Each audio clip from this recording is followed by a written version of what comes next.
Hey Darth, we'll be with you in just a sec. I need to clean my glasses.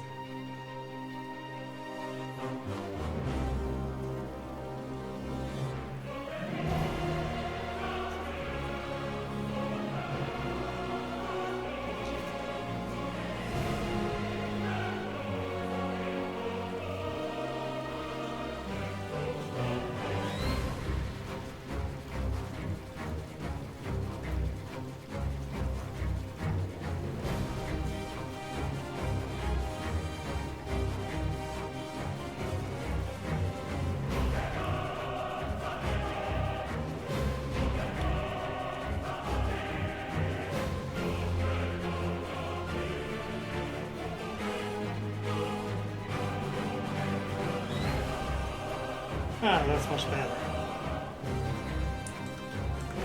Hope you're doing well, Darth.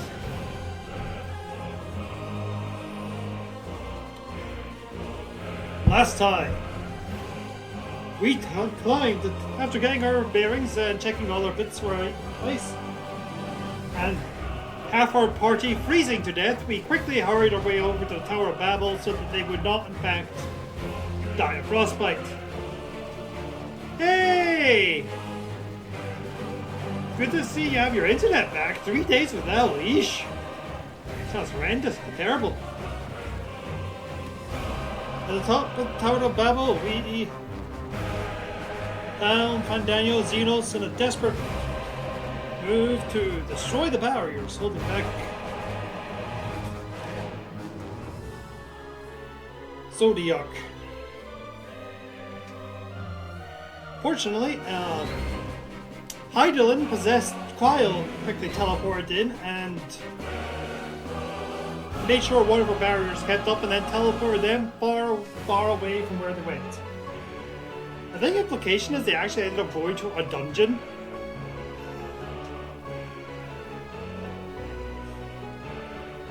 And we're following that. They we go to the moon. Found an ancient, one of the simulacra of an ancient. And they're like, stop, help me keep the barrier up. And we're like, cool.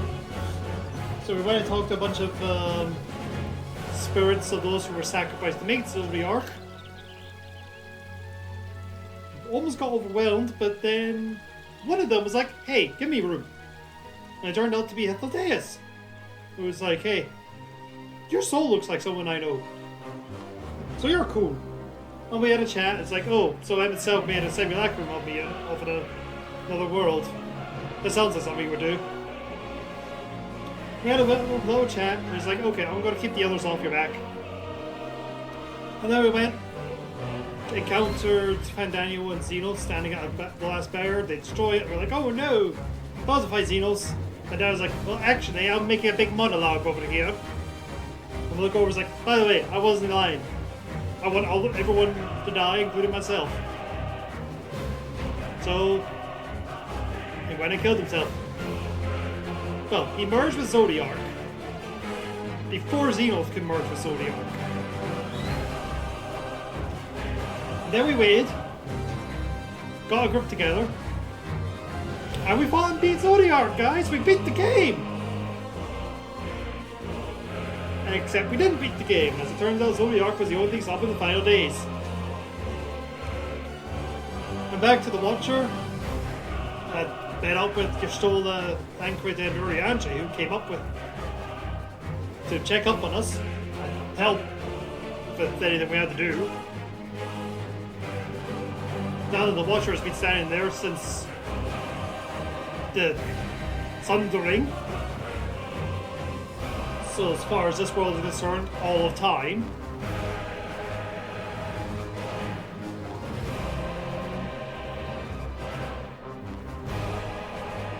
He answered some questions about the final days, explained how it works, how it seems to go to places where etheric currents are at their weakest.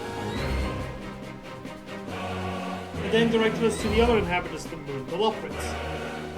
So we go to and find out they're teeny tiny bunny people who've been turning the moon into a spaceship too. As Eidolon had a backup plan. If things go bad and the final days resume, get everyone off Eorzea onto the moon and go. Just go somewhere else. And then the Loppers realize that we are in fact not giant people like the ancients. And everything had to be scaled down by 2/3. I'm like, oh shit. But that's where we are. We're with the Loppers. But yeah, still 3 days. Glad you got that fixed. You know what the problem was in the first place, Art.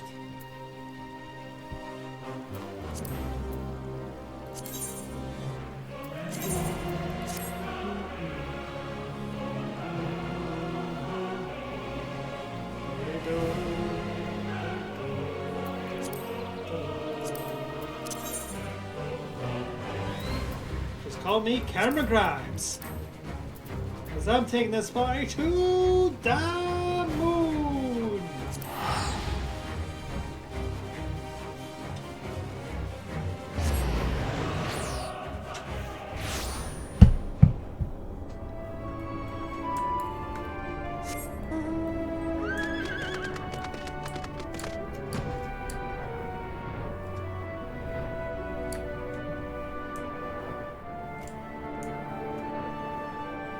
This has been future endeavored.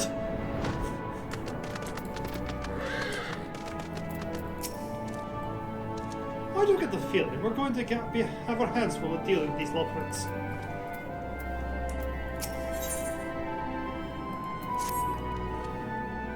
Right then, now that you're here, we need to teach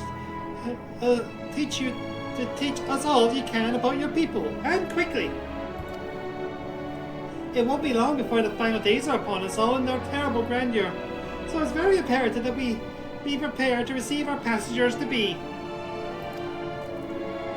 If there's anything at all that may displease them, it must be addressed post-haste. And address it we shall, here at Bestway Barrow. We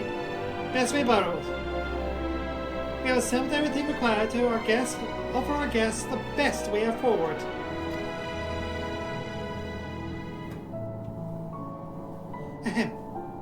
We have produced minor indemnities we understand to be essential for day-to-day living, and I wish to hear your opinions on them. I'm sure you met all worked up an appetite, so why don't we start with foodstuffs? Maybe at the caratorium, and we'll see about filling your bellies.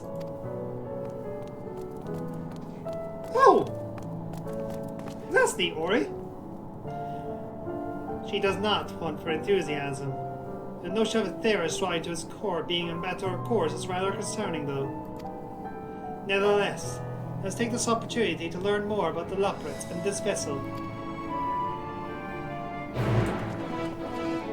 Also hope you're doing well, Ori.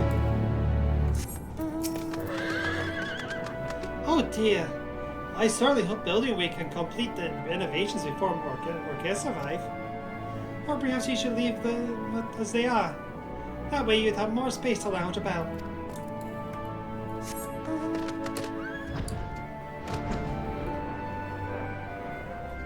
I mean, we're dealing with the space the size of the moon.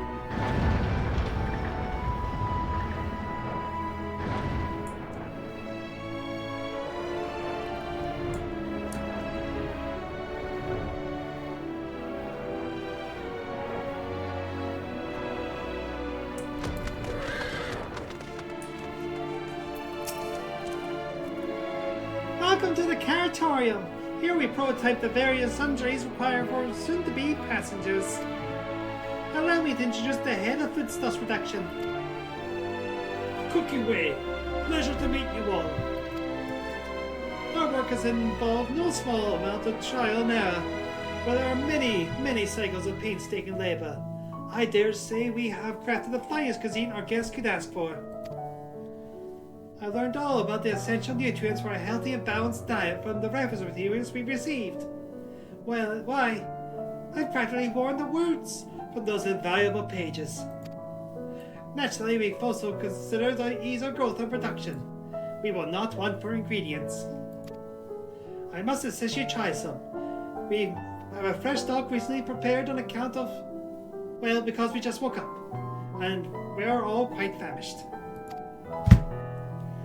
Up along the platforms here and you'll find a strange storage unit filled to bursting with delectable hot delights. Help yourself to anything you like.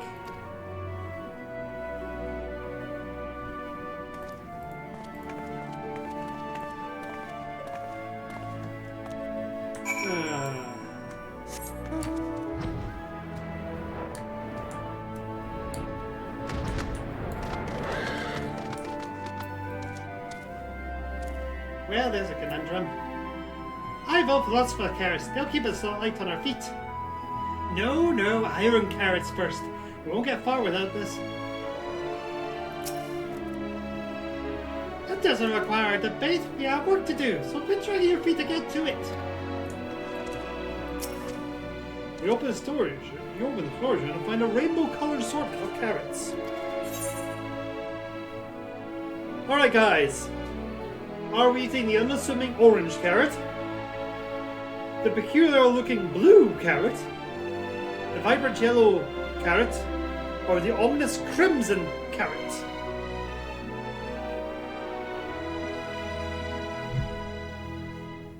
Indeed they did, Dory.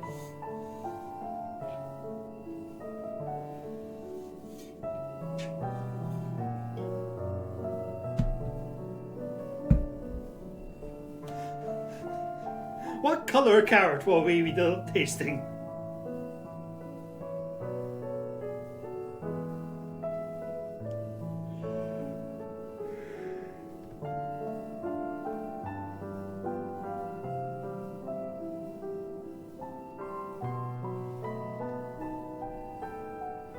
Bugs Bunny never steered us wrong. Orange.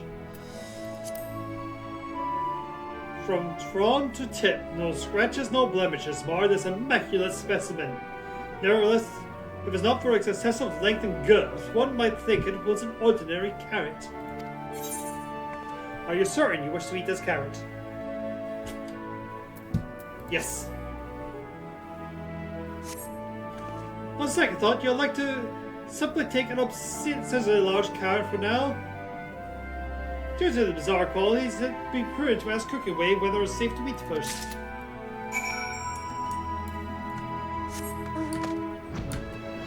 Meanwhile, my Chocobo is just following along going...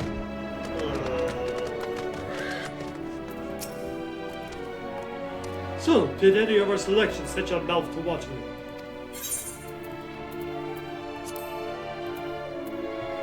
Obscenely large carrot. Ah, yes, a fine choice. One of my personal favorites, actually. Please dig in. I'm eager to hear what you think.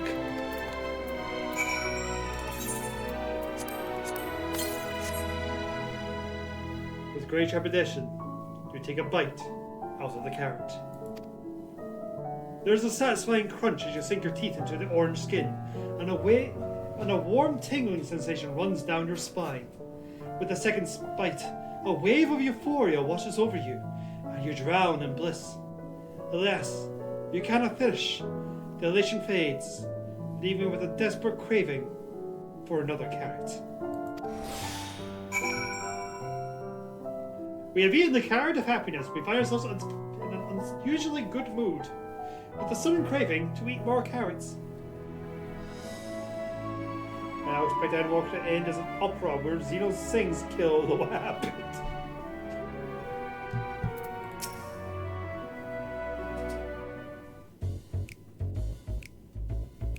What do you think? Unlike anything you've tasted, yes? The carrot of happiness is full to bursting with the nutrients, and it is guaranteed to leave you feeling satisfied. It is a staple among us lockerates. We have plenty of other varieties too. Bleeding carrots to improve blood flow. Dream carrots to help with your sleep. So you see, we have a carrot for every occasion.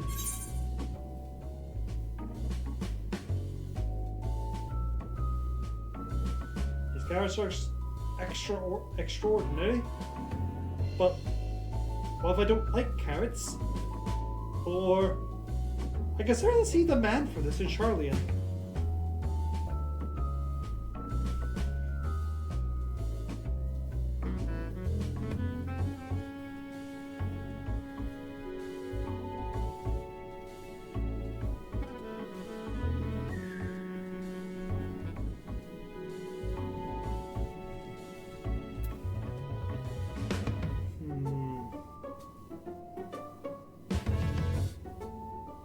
Well, I did actually like my carrots, so.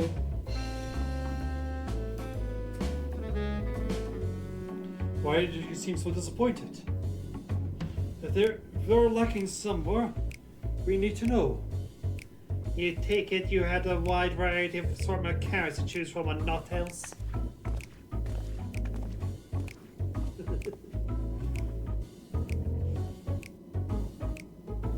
If I may ask, what exactly did these collaborators share with you about cuisine on the Ferris? Surely you're aware we have an abundance of dishes and food you could emulate.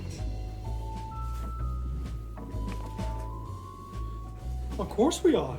But, well, it was only quite recently that we established contact. Even holding a conversation was a struggle at first. So imagine our surprise when they sent in motion a mountain of books and documents with no clear instruction. The sheer amount of information was overwhelming. If it wasn't for the encyclopedia I found, we'd have been at a loss where to begin. Oh, sorry, it's lovely way. Maybe I lost to where we begin.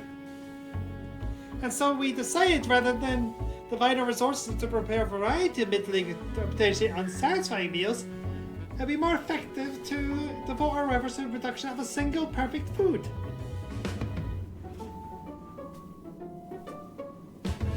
That's all well and good, but man can't live on raw carrots alone. Have you considered cooking them? You mean steaming, boiling, roasting, and the like? I suppose we could prepare the carrots in other ways. Our primary concern was efficiency, and what's more efficient than sinking your teeth into a raw carrot from fresh production? A rather strange approach to take from one name to cooking way, isn't it? Well, technically speaking, cooking way isn't my given name. When I first created, we were all named in an old tongue, you know? Otherwise impenetrable parallels to Watcher speaks. After we received the great tomes of words and dictionary, that is, from our collaborators, we learned your language, adverbs, garoons, present context, and verb conjugations. Just the basics.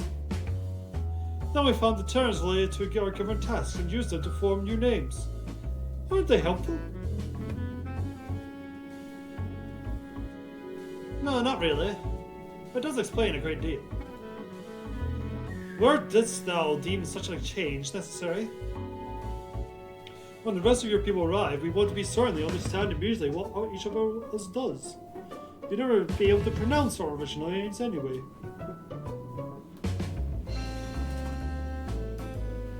I see.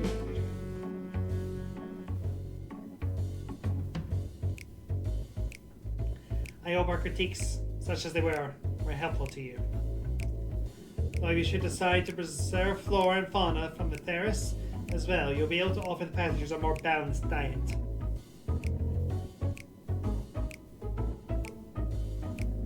Until such a day, what I pray comes sooner or later, it will appear there is naught but carrots on the menu.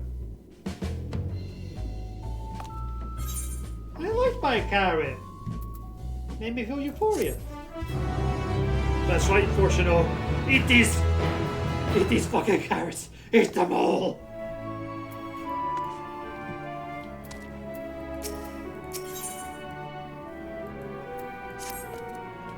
I think we've had our fill of carrots for now. Let's move on to other necessities, shall we? Our clothing production is sure to impress. This way.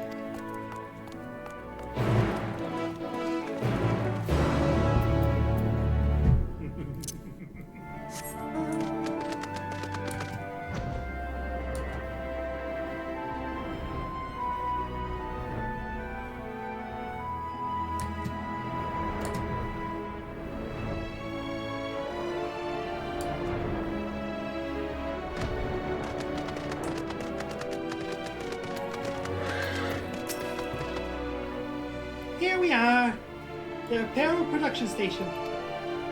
We've chosen to employ traditional methods for this task, creation magics.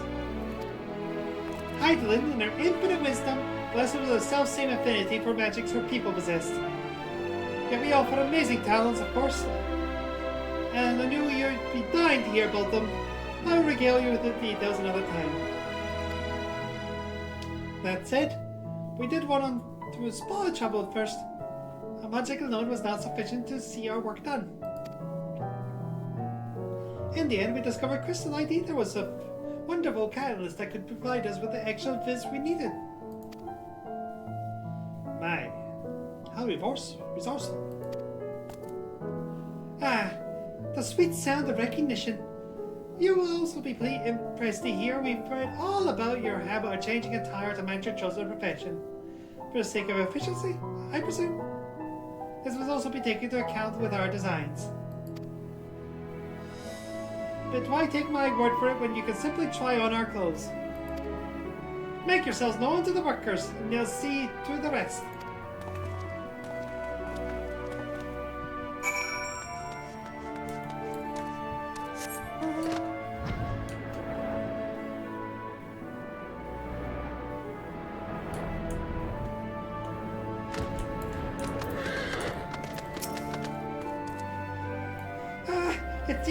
It's you! The visitors from Aetheris! Oh goodness me! Apame wasn't kidding. You really are smaller than the Watcher. Oh, right.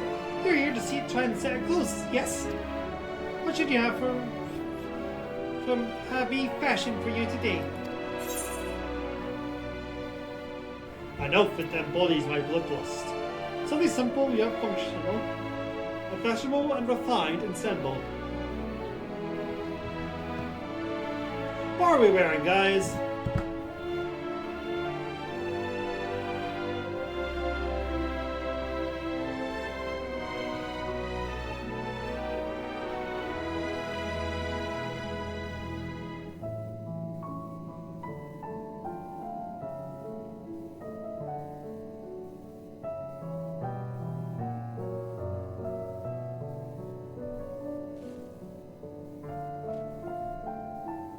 Number 3.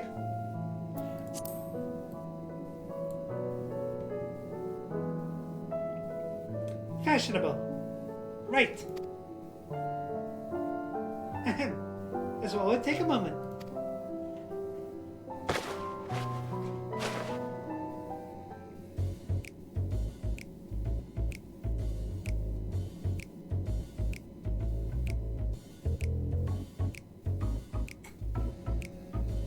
There we are, all finished.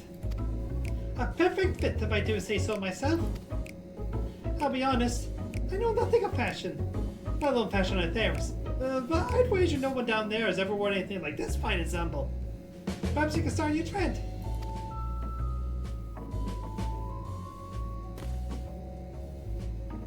Would you look at that? Speechless! And there, I thought you might not like it. Have you in mind to try something else? Why not speak with my fellow artisans? I'm sure they'd be happy to oblige.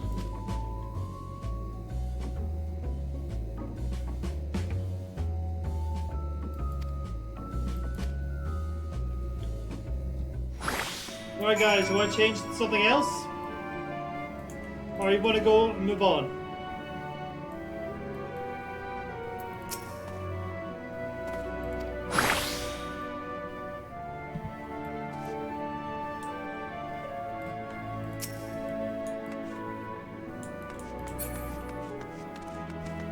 Alright. Let's just get going.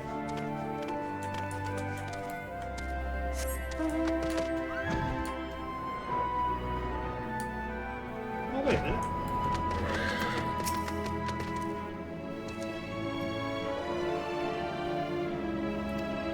You wish to try my clothes? Really?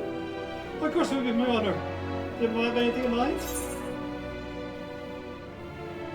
Anything with a little more flair?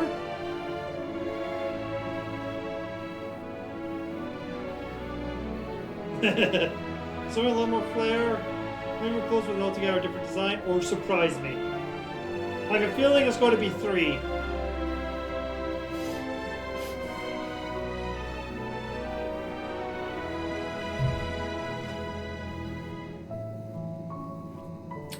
So I'm going to take 3. I think I can handle that.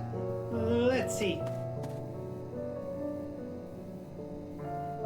This should do.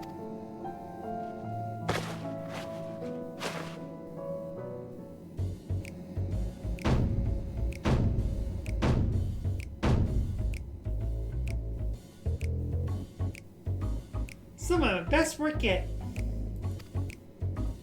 A relative new concept incorporating an idea that's never been tried wearing clothing before. Fragrance. Can you smell the carrots? Ah, simply divine.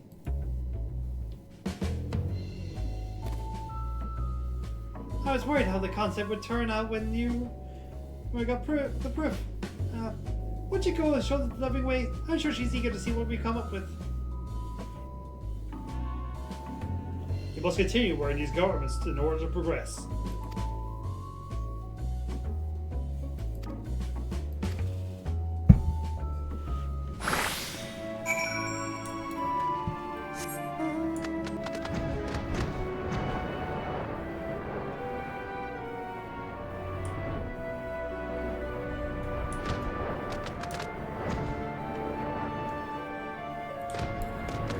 Come closer resembles to Inquisitor. I mean...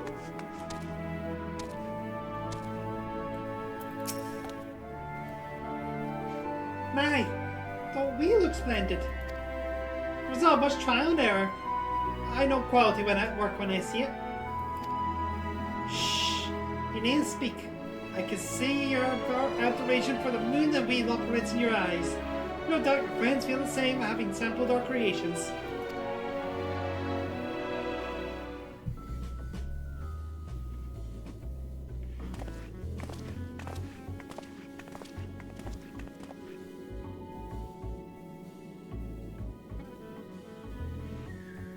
Sorry to have kept you waiting. They insist we sample all the concepts ere we returned. Verily, 'tis an ensemble most becoming.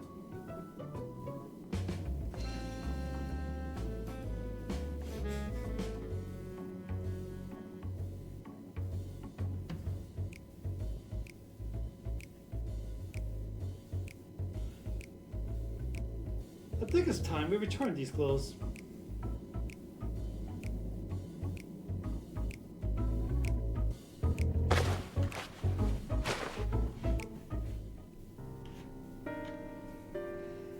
I was so confident our garments would meet your approval. Whatever are we doing wrong? The Watcher taught us that in his time everyone wore the same robes. To do otherwise was against social etiquette. I thought we could appeal to modern taste by tailoring the robes to specific professions, but...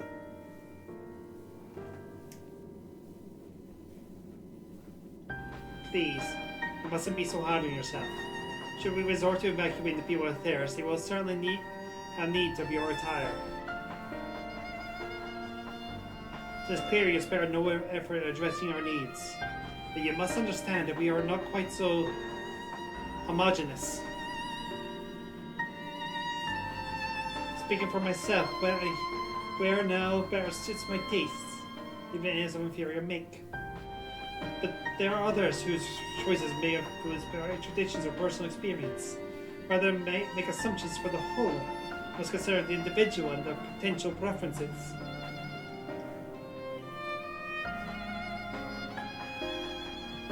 I fear we underestimate the complexity and diversity of your people. If we memorize every tome we receive, then we'd have fared much better. Mayhap we're doing you a disservice trying to shower you with our bubbles and flippery. Make think it was for your benefit, when you're very often your own. There are some who might agree. People would prefer to keep others at arm's length, even when they shouldn't. As one such form of fool, I'd like to ask you a question. This plan to evacuate is in this case of 5 days. Did it account for the reflections of the source as well?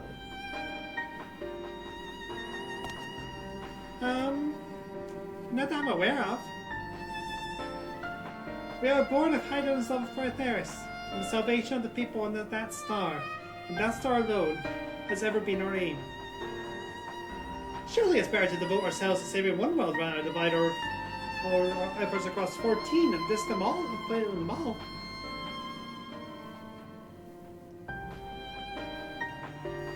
I suppose you're right.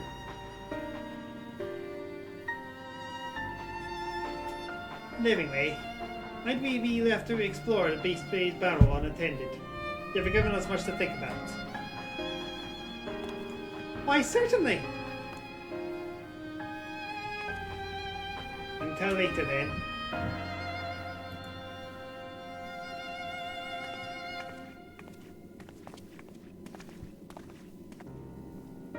If I may, I should like to accompany thee a while longer. Really? I mean, you're more than welcome to. There's something I wanted to speak to you about. Let's be off then, shall we?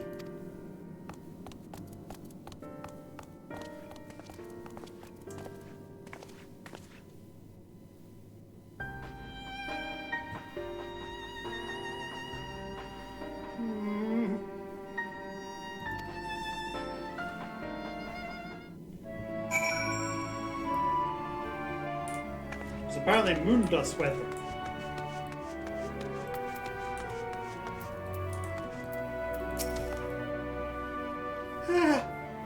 My apologies. I wasn't trying to spy or anything. Everything's been talking about the visitors coming from Atheris. I wanted to see what all the fuss was about. I was excited at first, but now I'm worried. What the people of Atheris refuse to come? Well, we can't save them. Oh, it's clear we've made a mess of things. Oh, but wait. You still haven't visited the domiciles. Once you see them, you'll understand how wonderful the moon truly is. I'm sure of it. I'll be waiting for you by the teleport near the entrance. Oh, name's Growingway, by the way. See you soon.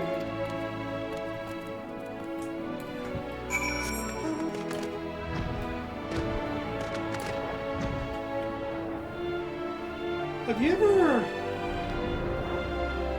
done something before and with a close friend had a completely opposite reaction?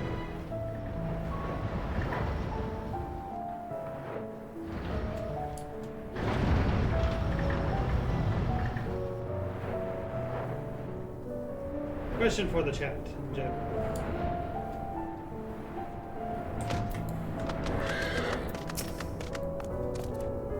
You're here. You're really here. Thank you. Thank you so much, Sorry, what should I call you? Rolena Westnight, eh? Crikey, even your names are amazing. Well, Rolena, I'll be using a teleport to the residential area. Whenever you're ready.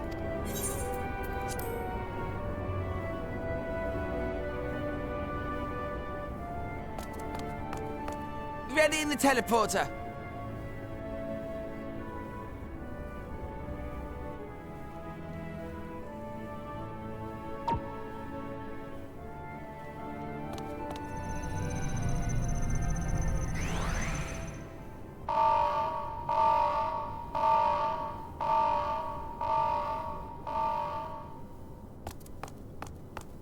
Huh? Access to living quarters restricted due to reconstruction. Then where is it? Oh no!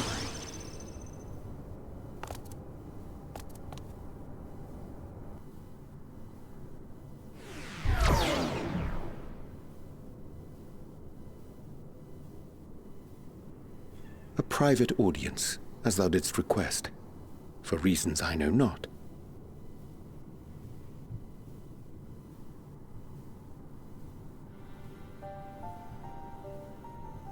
Just a precaution. I'd rather I didn't have to ask the question at all, but I take my responsibilities very, very seriously. Do you and your friends, by any chance, find our accommodation wanting? Be honest, brutally even. 'Twould be ungracious of me to belittle the efforts of thee and thine. Lovely sentiment, really. But the disappointment is writ plain on your comrades' faces. It's all the more frustrating since no one will come out and say what they find wanting.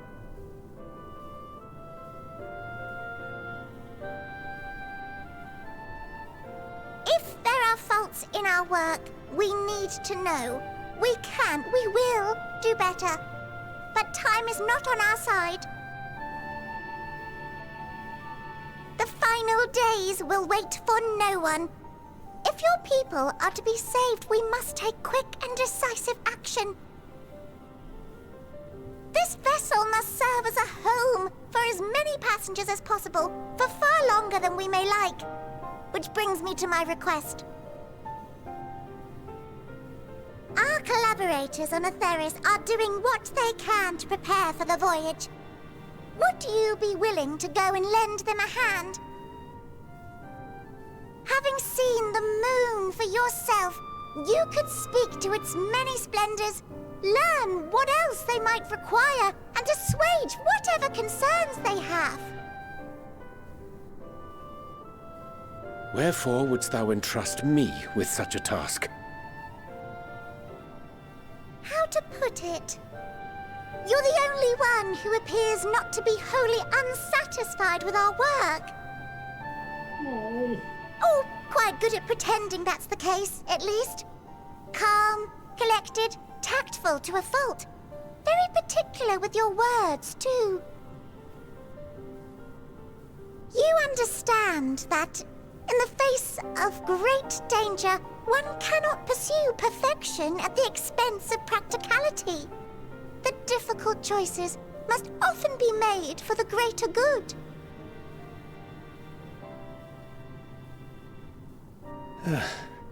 And so fate doth conspire to set my feet upon this path once more. Come again?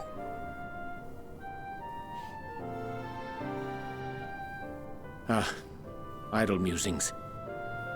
'Tis no trifle thou dost ask, yet full well do I understand the urgency and necessity.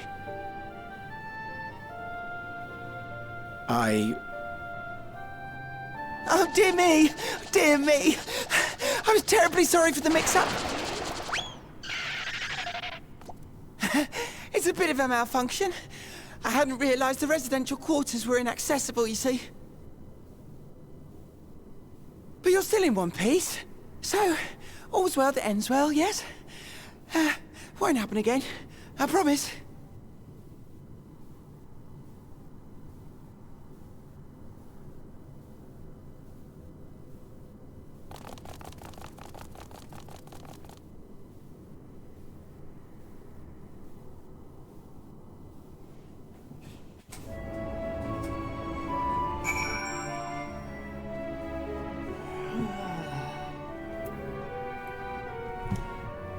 My question was not actually related to that.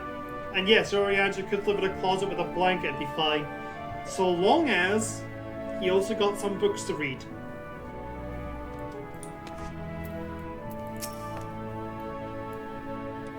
Gosh, that was embarrassing. I promise to be more careful from now on. Since the residential quarters are closed for now, I've rerouted the teleporter to allow travel between floors instead. Hopefully it proves more useful in the meantime. A shame you couldn't see it though. You really would have liked it.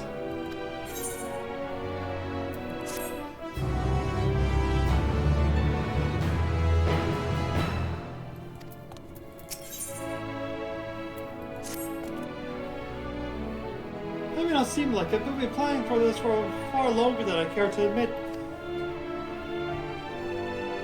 Each time we woke up, we'd have long discussions about how to save as many as you as we can. Felt like everyone had an opinion on this and that. And the one thing we all agreed upon was that the people of Atheris wouldn't take action to save themselves until it was far too late. That's why we're striving to make the moon a more vibrant and magical place they'd help had the chance to visit, rather than wait for the flames of oblivion to get them off their tails. and force them to accept our invitation.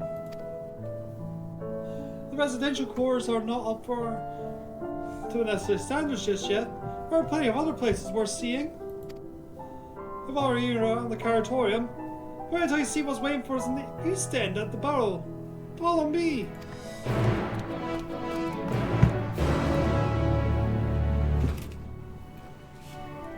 As an aside, I actually quite like what they were planning on doing so far. Like, sure, the taste of carrot every day is going to get dull very quickly for a lot of other people than me. But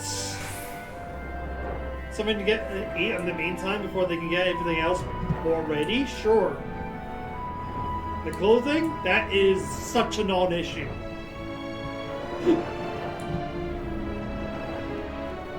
As for this, a friend of mine, when they first saw this, had a dawning feeling of dread of how bad they felt. My reaction to this was... how do I put this? It showed that they really were trying their best. Good, you're here. Well, the store is greatest in Ennsville. Those names such as the veil to end all veils. The most beautiful forest you'll ever see. We understand that people there enjoy taking leisurely walks through natural spaces and the like, so I'm sure you'll enjoy it. How about we start with a nice stroll to the fountain? This way.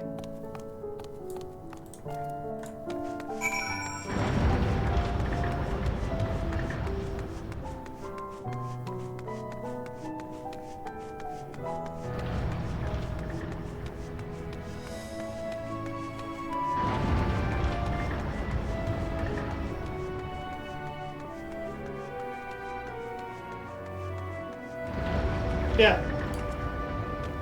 Behold, the park.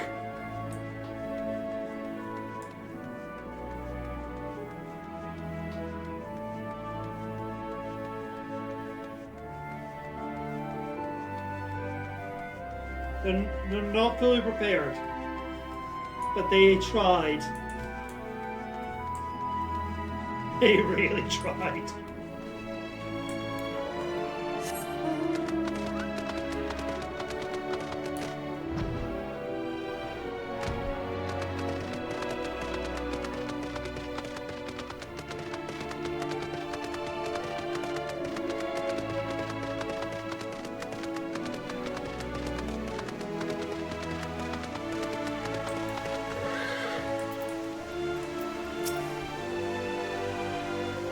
So what do you think of the forest? It's not positively pleasant. Someplace sublime. I couldn't see the forest or the trees. I didn't see any... Wait. You don't mean those crystals are... out there are... As it struts in, it's burning your face and chuckles, which are taking a good long whiff.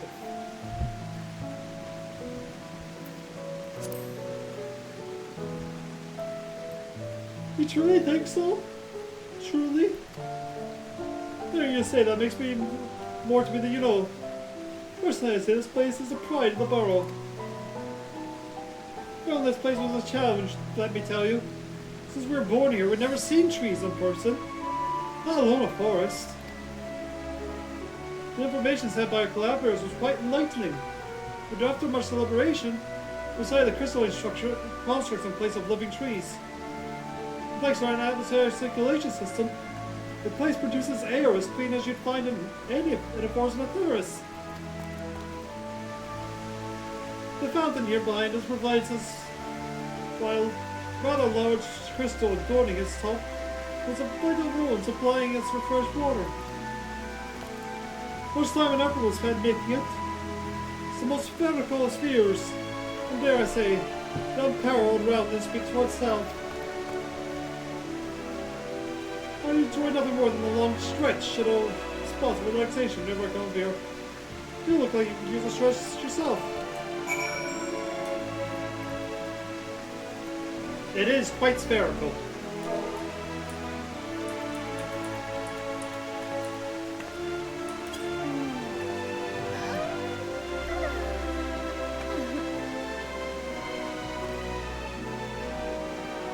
That's the spirit. I feel more relaxed than simply watching you. It's like more worth the years spent building this place. It was not too much to ask. It would be a dream of mine to take a walk through the forest with someone from the terrace. Wait, what? Maybe? In a sec, I want to do something for Darth.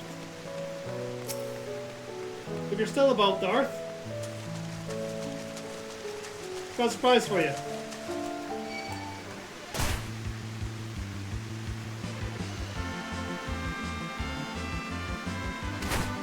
All the battle music in this side of the moon is a reference.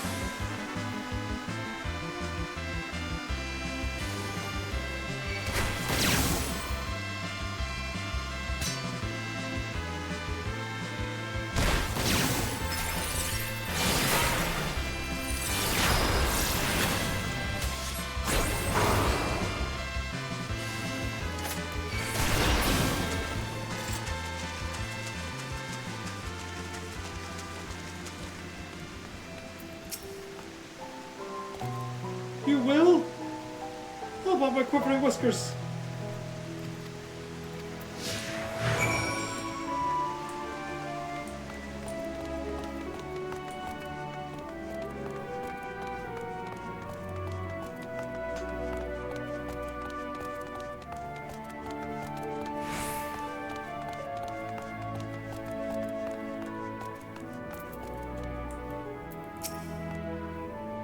I was thinking, Relina, I could be more helpful to you by teaching you a little about the moon and what it is we do.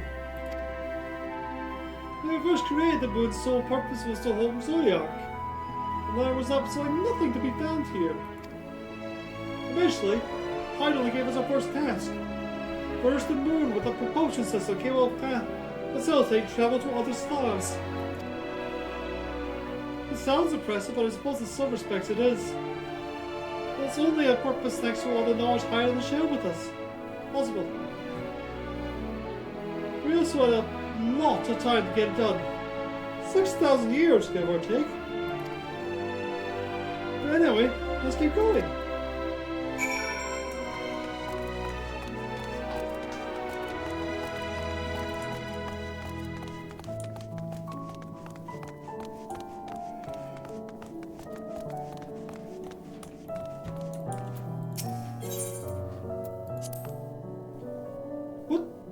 No, I'm not sure what it is to use that do with the crystals of theirs, but we don't eat them. I'm sorry, not this one. This was all 6 elements: wind, lightning, fire, earth, ice, and water. We use crystals like these to maintain the moon's elemental equilibrium. It's worth mentioning, though, that because of Hydaelyn's influence being the embodiment of tranquility and stasis and all, manipulating the ether's elements here is different than it might be on Atheris. Conjuring fire would soon dry your clothes in sunshine, for example. But simply, the air conditions are ill-suited to growth, which is why the surface is mostly barren. Of course, this is all necessary to keep raging energy in the Zodiac in check. We're not allowed to lick the tasty-looking crystals. It's like a giant sweet in the sky.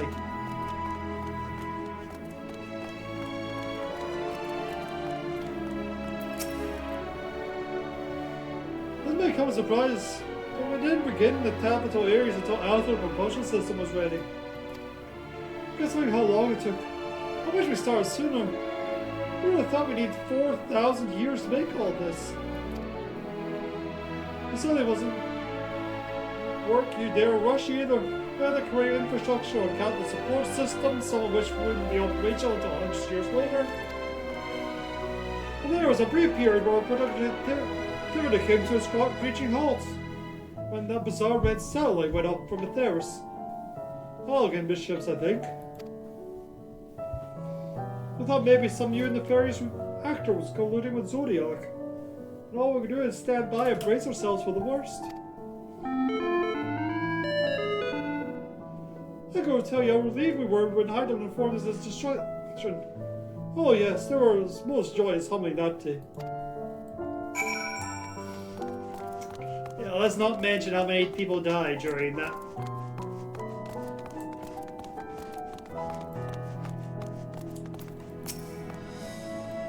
Say, do you know anything peculiar about the treetops? I mean, apart from the fact that massive crystals are not trees. I'll give you a hint. It's the golden rings emanate from the glowing spheres. Along with the device fixed near the ceiling, they will somehow roll to sun. And do so better even. The sun and similar crystal objects in the great expanse radiate energy that is harmful to your bodies. These rings shield you from that energy while allowing you to bathe in perfect amount of sunlight. Or rather, because of Quirk's emission of it. Very impressive, would you say? Oh, look at you. If you look closer, you'll see different types of trees have several so slightly different curvature. Yes, indeed, the forest truly is the greatest.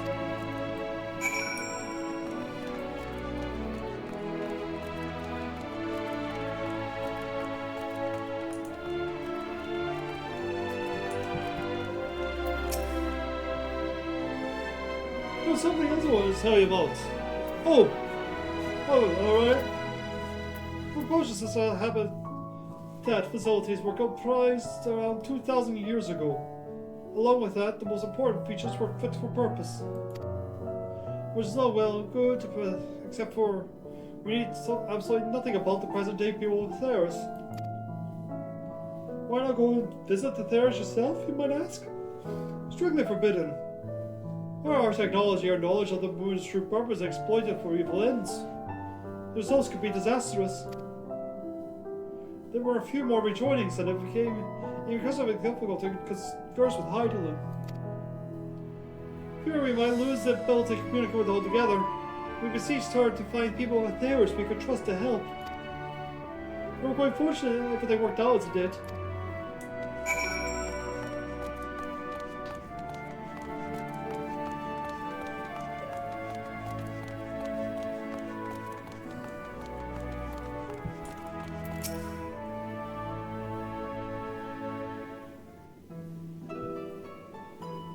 With the exception of routine inspections and maintenance, we remained asleep and waited hopeful Heidelin would find someone who would help us.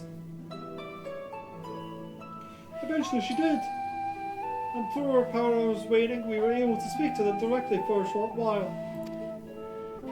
We shared with them everything we could, including our knowledge of the heavens, and the means of travel here to the moon. We certainly didn't waste any time on what we taught them. No more than a few years after that, our collaborators found the means to convey messages and supplies to us from down below. With all the letters, books, and other resources they sent, we learned enough to start making more meaningful changes to the moon. And now you're here, hopefully enjoying yourself as much as I am. I knew you would like the great Sandsvale. I knew it. Thank you again for coming here. And by the way, I know it's just a walk through the forest, but it meant a lot to me. There you are. I think you've already got to see the grand tour. A shame we missed it. Growing way, I've been looking all over for you.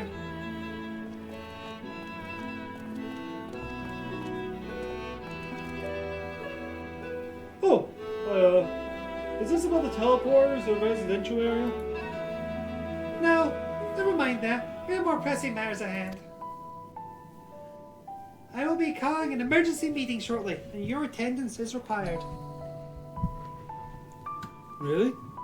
I can't imagine why you need me, but if you insist. We won't be long. So, You all are more welcome to continue looking around about the barrow. Now come along, Growingway.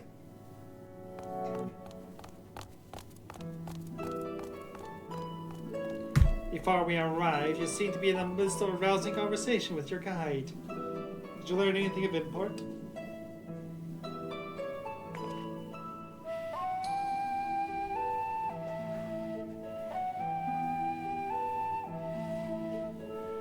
They spent 12,000 years preparing for this? Well, they pointed out a fast approach, and I can certainly understand their restlessness. Still, it seems to be seen, if possible, could be persuaded to evacuate when there were no yet signs of the final days. What's more, the technology of this place defies imagination. I doubt there are many who would readily come to terms with living in such a surroundings. Whoever these collaborators are, unless they were possessed of the world's most charming personalities, or means to forcibly evacuate people, they'll be met with a great deal of resistance.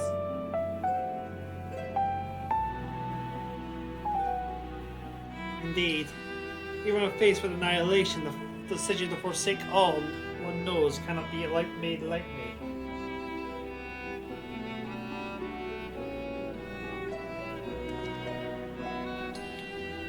Forgive me, my friends, but I must beg your leave. There's another matter which yet begs for my attention. Of course, I can accompany you if you like. Nay, that will not be necessary. If you'll excuse me.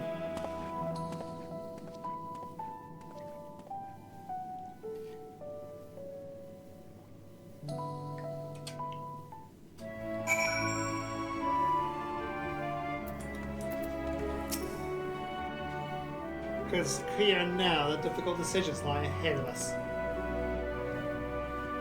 Preparation for the evacuation of Atheros is indeed crucial, but I'm not yet willing to forsake our world and its reflections, and I trust I'm not alone in my reticence.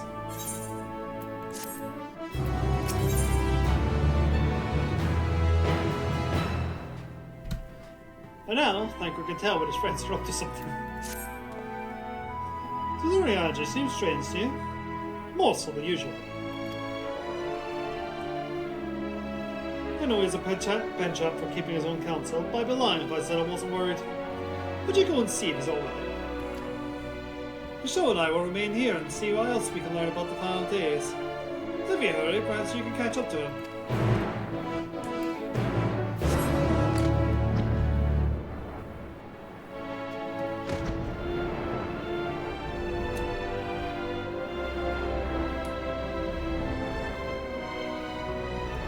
What? When has actually ever slipped off and done his own thing?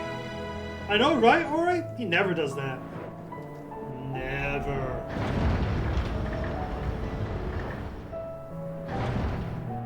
God, Mission's even called back to his old tricks.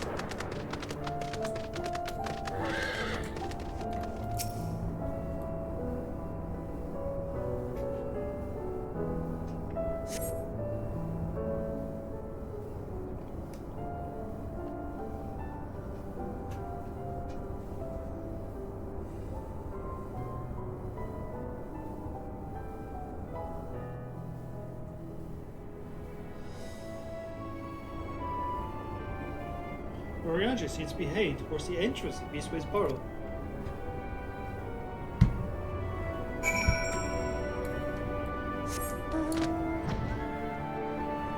Whee!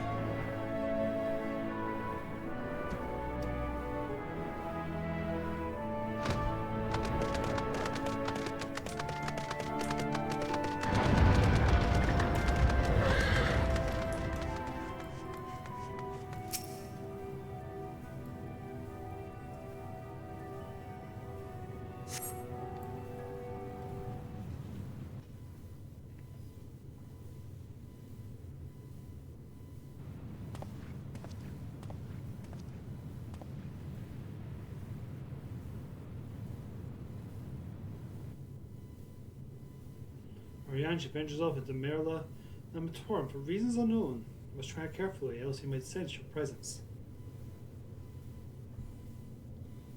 It's a little late for that. I'm bright red in the middle of the open.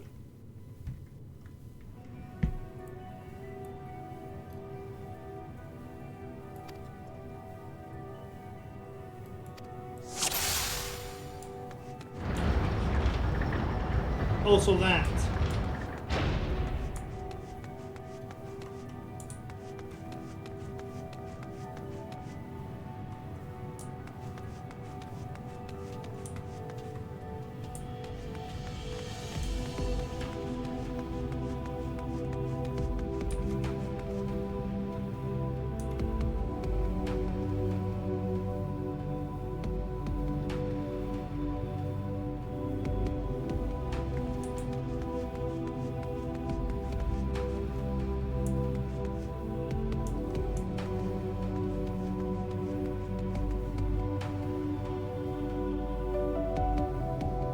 Weird places just hang out. Oh, your giant cat.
Thine arrival is timely as ever.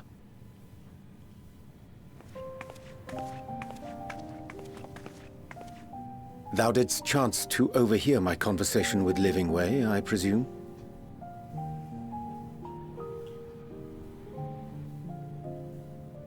'Twas not mine intent to move in shadow. Nevertheless, I have been asked to do that and more yet again. Is it so plain that these strangers could intuit it at a glance? My capacity for silence and secrecy and duplicity? When Grahatir did contrive to deliver the first at the price of his own life, I was complicit in the scheme. A sacrifice averted for a mercy. Would that I could say the same for Menphilia. One life for one world. And by that bloody bargain, brokered by my hand, were the scions robbed of a dear comrade, and Flamine her beloved daughter.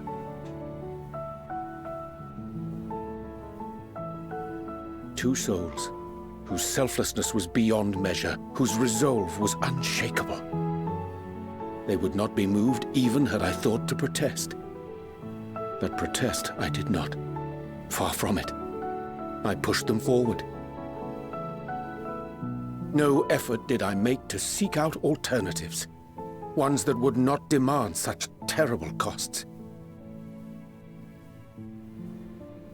That resignation weigheth heavy on my mind, as does the memory of another lost to mine inaction. Dearest Moonbritter, who did face death unflinching, that we might secure a means to bring low the Ascians.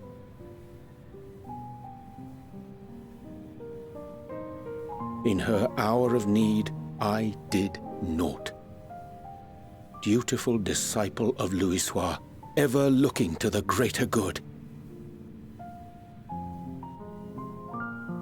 Had I shut mine eyes and bid her live instead, mayhap she would be with us today.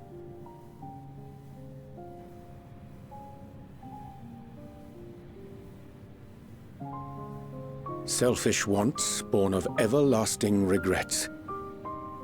Most days I put them from my mind, but could think of naught else when asked to swallow the same bitter draught. Subterfuge and sacrifice. Mayhap the right moral choice, but one I regard with great trepidation.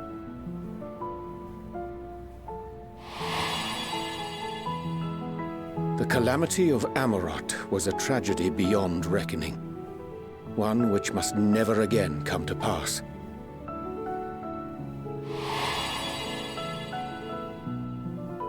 Thus must we struggle, haunted by ghosts of those we have lost, clinging to those we pray we can yet save. But what of those we cannot? How do we make peace with the dreadful algebra of necessity?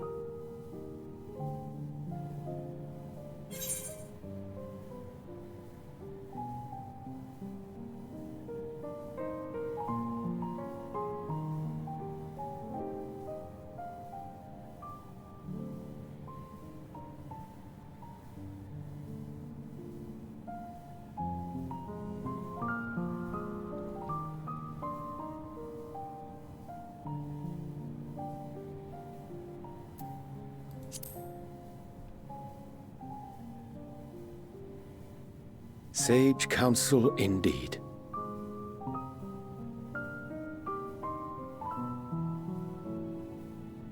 I see. Wisdom as befits a great worm. Curious that he should think thee in need of such encouragement. Strange. Scarcely can I remember when last we spoke alone, and so candidly.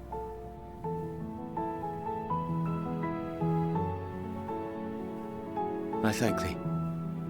For all my supposed skill with words, I find it difficult to express such private thoughts. As for the Loporrit's proposition, I will take time and consider how to respond. 'Twould be to our mutual benefit if we could converse more openly with our aspiring caretakers. A concern I should be glad to address on the Scion's behalf. To dispense with all pretense and bare one's heart to another is a frightening thing indeed. But we cannot move forward ere we take that bold first step. A lesson I have learned many times before. And today.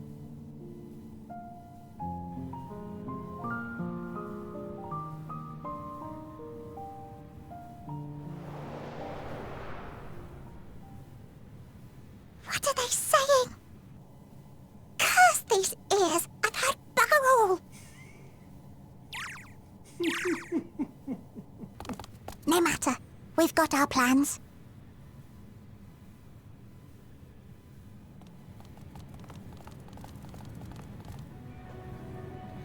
I love the... This is such a beautiful little story arc. Carried on the back of a Riache for the most part, but still. In truth, my reason for travel hither was to perfect a plan of mine own. A plan which may pave way forward for us all. May, I say, for though there is no guarantee of success, 'tis the reason I set out alone. The failure, should it come, will be mine to bear alone. Yet thou standest before me with proffered hand and open heart. 'Twould be remiss of me to refuse thy amity. And so I ask, wouldst thou join in mine endeavor? I will say it's a bit unfortunate the weather we had, being that the moon is at the other side, the Earth is at the other side of the moon right now, so looks like a big void. Oh, there it is. Yeah, it's too early in the morning, so it's all night down there. Which is why it just looked like a giant eyeball. Really, a giant pupil.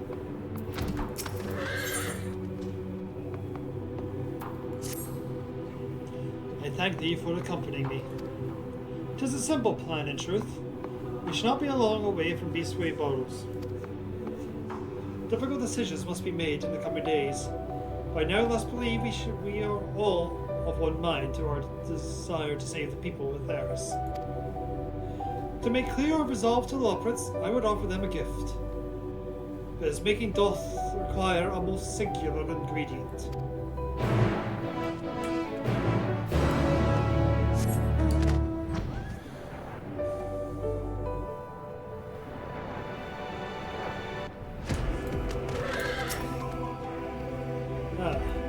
Abundance of spongi.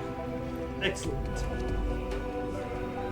I chanced to spy this aggregation when crossing Zodiac's erstwhile prison. Through the spell taught me by Numal, I believe these shall suffice for the gift I would fashion. The magic required considerable concentration, however. Might I prevail upon thee to stand watch while I perform the incantation?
Energy remains fixated on work.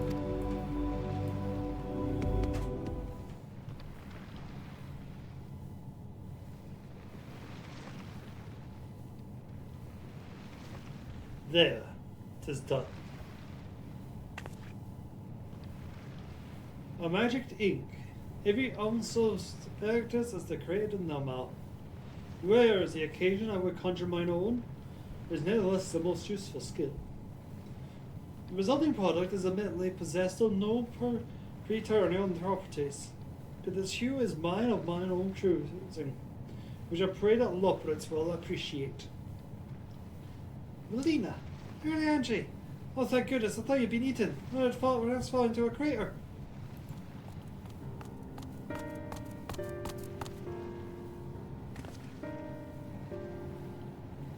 Your Stella has been looking all over for you, Relina. She says she needs to speak with you about something most urgent. Dire, even. She's also quite clear that she wishes to speak with Relina alone. Which means I'm afraid you must stay behind, early Angie. But worry not. I just so happen we need your help with an errand. Delivering a package from the Watcher's Palace to Beastway Burrows. It's quite large and heavy. Perhaps even too heavy for us, for we poor Loprits. We'd be ever so grateful you could lend us a hand.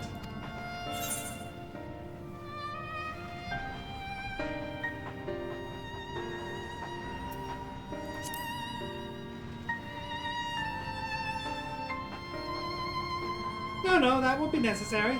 Your Angie's help should more than suffice. And I'm sure you don't want to risk getting on your Stella's bad side by keeping her waiting. She seems prickly. Well, off you go.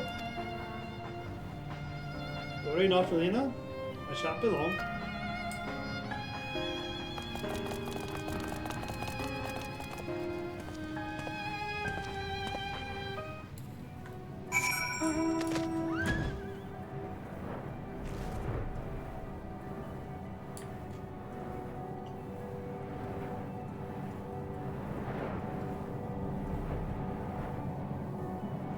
And down, down, down, down.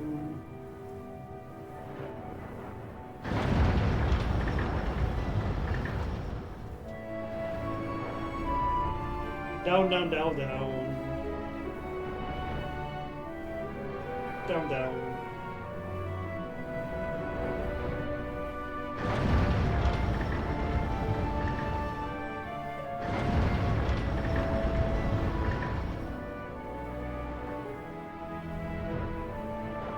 All the way down. Ah, Marina. I thought you would be far away for far longer. I thought you'd be away for far longer. A dire emergency? I said no such thing.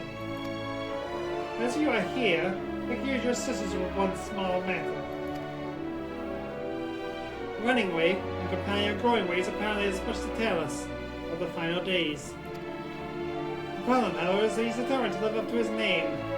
He feels to stay still long enough for us to hold a conversation.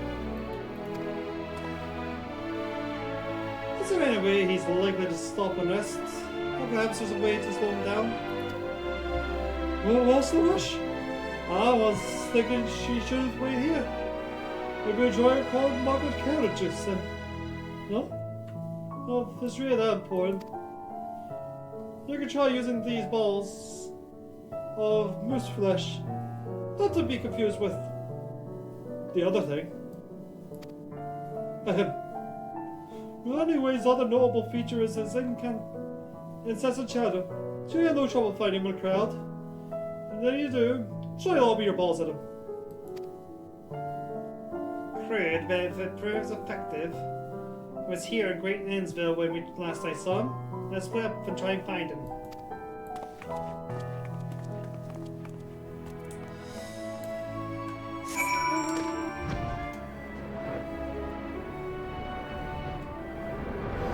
I made little carrot slides for the children.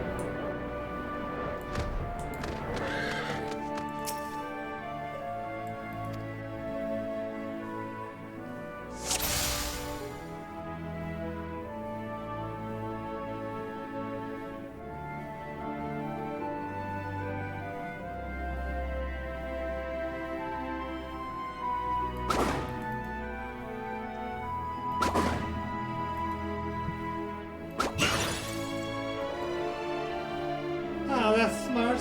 Well, that'd be a joke, it isn't funny.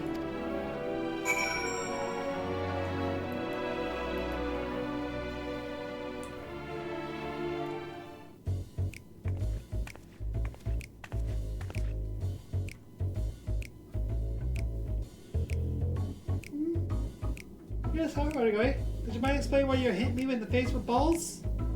On moose flesh?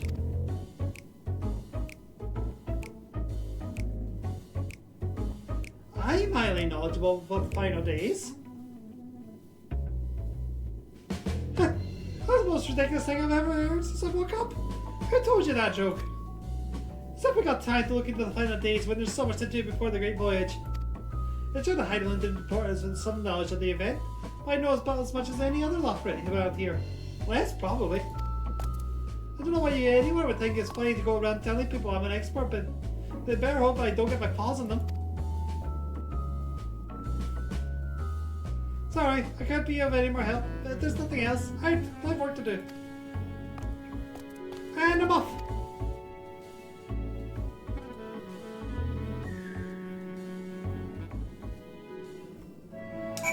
I suspect a conspiracy.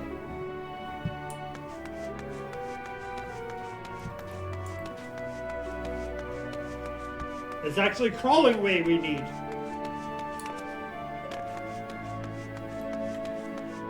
Or maybe jogging way.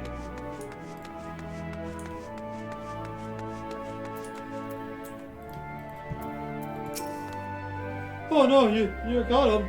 I mean, well done, you. Any luck? I tried near the entrance, but there was no sign of him.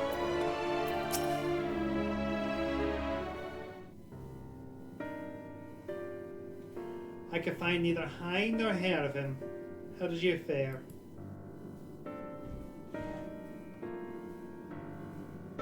So he knows no more than the others. Care to explain yourself, growing way? Oh, well, you see, I must remember it. I misremembered. Truly sorry. Terribly sorry about that. I'm afraid I'm going a blank. I'm not really know. I'm blurry on. I just spoke with him earlier, but we had. Say while he was returning?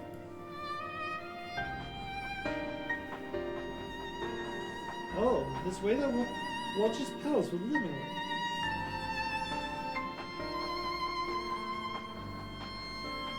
Between Grandway's sudden lapse of memory and our lack of all leads, maybe our time would be better spent leading Orianji a hand.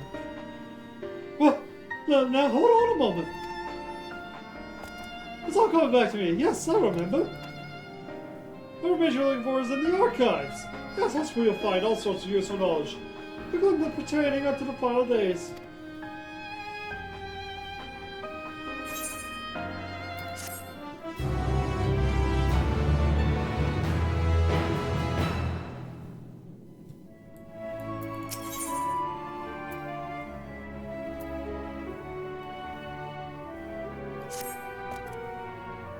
Oh, what do I do? I promised Livingway I would help, but... No, I promise it helps, so that's what I'll do. The archives are on the second floor of the main plaza, the eastern wing. Follow me. I suspect the Loprits are up to something. But there's a lot to be learned from the final days. I think I best we play along. For now, at least.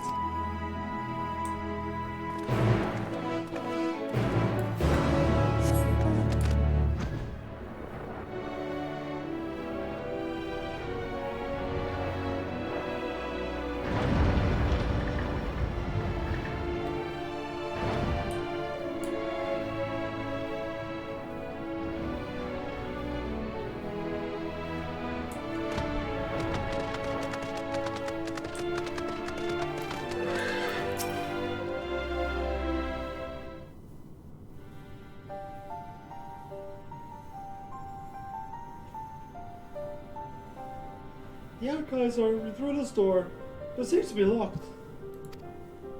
I guess we'll just have to go and find whoever has the key. Growing enough. If there are not else to tell us of the final days, you need only say so. We cannot afford to be wasting time here, as you well know.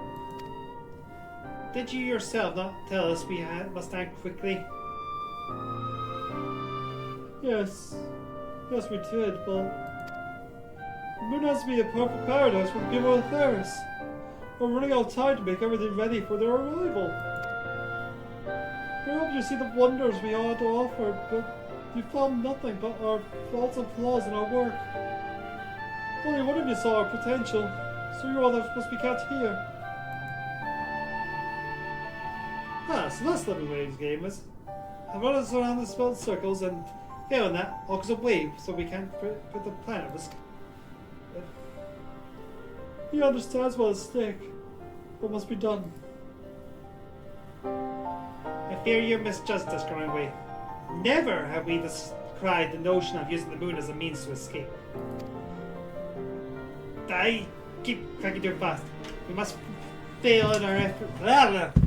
But that would take the risk. Why would you take the risk? There's no room for ifs and buffs and babies now. The people with Theris will escape here to the moon. They'll be safe. And we'll finally get to see all their happy, smiling faces. I'm sorry, but we can't let you leave. We just can't.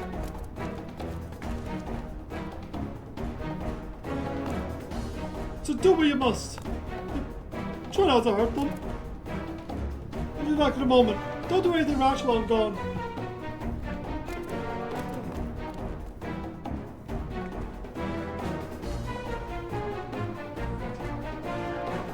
If we dally, they'll overthrow us with sheer numbers. As we know these will split up and make our way to the exit. Agreed. Let's reconvene where Argos waits outside.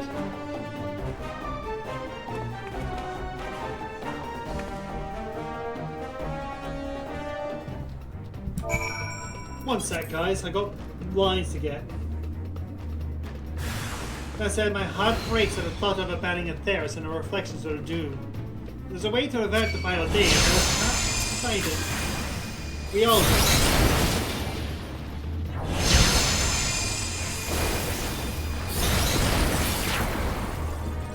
Wow.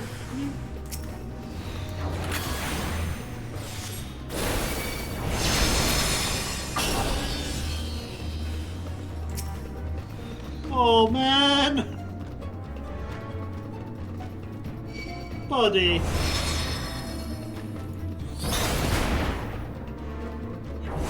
Oh. Doing this worse than is done to anyone else in the entire game.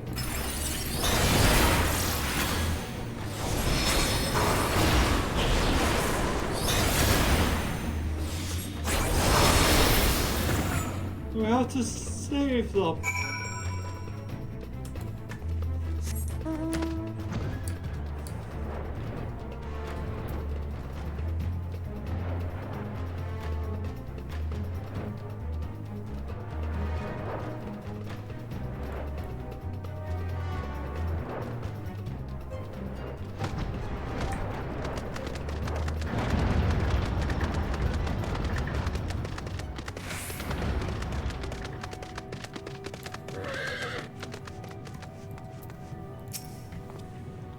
There you are.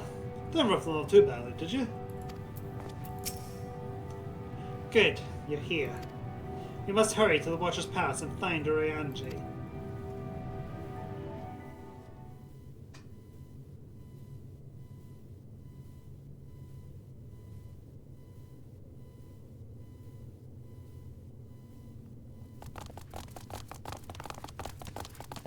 And what, pray tell, do we seek at the Watcher's Palace? Oh, come off it, friend. You know full well why we're here. The time has come for you to return to Atheris and help your brethren prepare for their journey here and beyond. Forgive me, Living Way, but I cannot in good conscience proceed with this plan. Huh? But what about the final days? The death and the doom? Oh, we have to hurry before it's too late.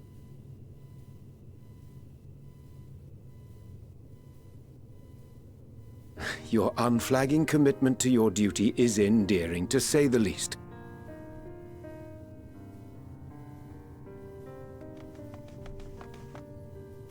Oh, bugger! That was sneaky of them. Be at ease. They bear you no grudge, nor do I. How could we, having come to understand your purpose? For millennia, you and yours worked tirelessly towards the singular purpose of this heavenly vessel's construction.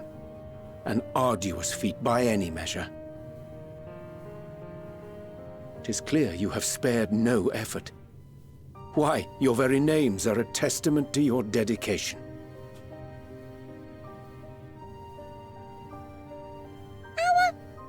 Our names?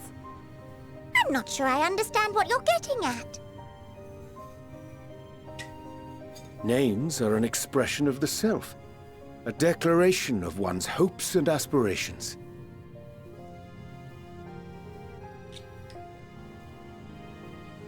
Your use of contemporary, uncomplicated nomenclature doth ensure clarity of purpose. There can be no doubt that your love for the people of Atheris is boundless and pure.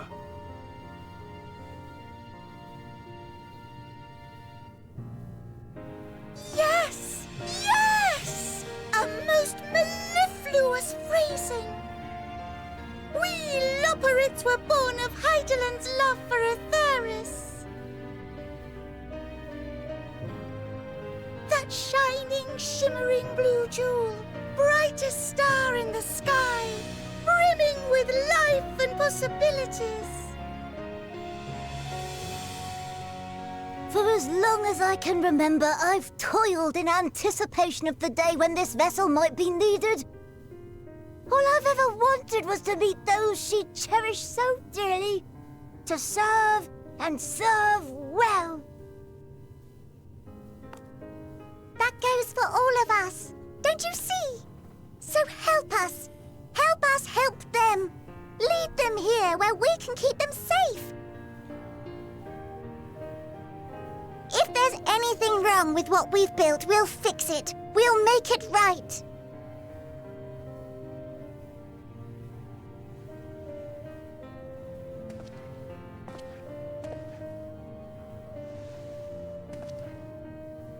Your works want not for repair. Yet there remaineth much for you to learn of men and your own kin besides. Singing Way, thy name bespeaketh more than the simple marriage of rhythm and rhyme. The songs of Aetheris are beyond counting, and span the length and breadth of emotion. Maps are monuments to man's pioneering spirit and his devotion to charting the furthest reaches of our star. Many have devoted their lifetimes to exploratory pursuits, to venture unto the highest mountains and the deepest oceans in search of unknown frontiers.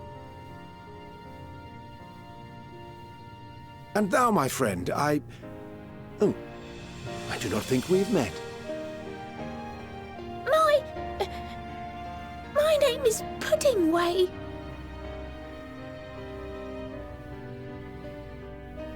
Puddingway? Yes, indeed. A name of deep and abiding significance, I'm sure, but one perhaps better communicated through delicious deeds than tasteless words. A judicious application of fey magics at a later juncture may be appropriate.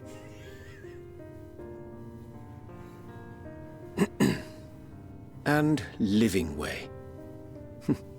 'Tis no easy feat to convey the significance of thy moniker. When I was a bookish boy, a dear friend of mine was fond of peppering me with questions as I read, to my occasional annoyance. One day, I posed to her a question of mine own. What doth it mean to live? After much contemplation, she proffered this answer. The anticipation of a half-read story's conclusion. The hope today's mistake may serve as tomorrow's lesson. The wish that a new acquaintance may one day call thee friend. She believed it to be all these moments and more.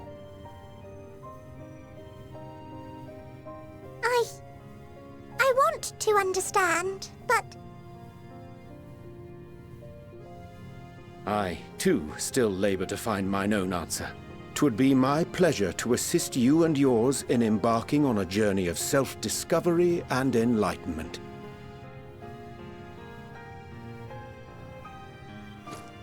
For thee.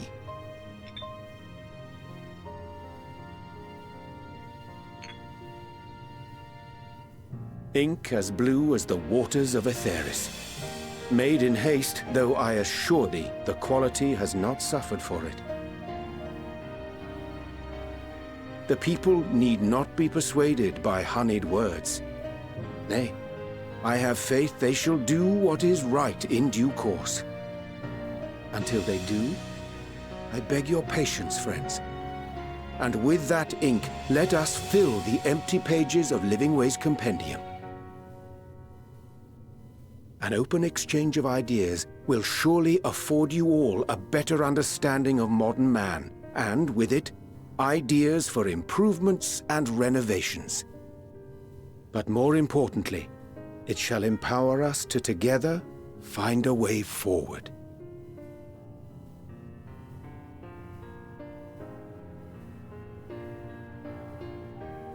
I hope you're right.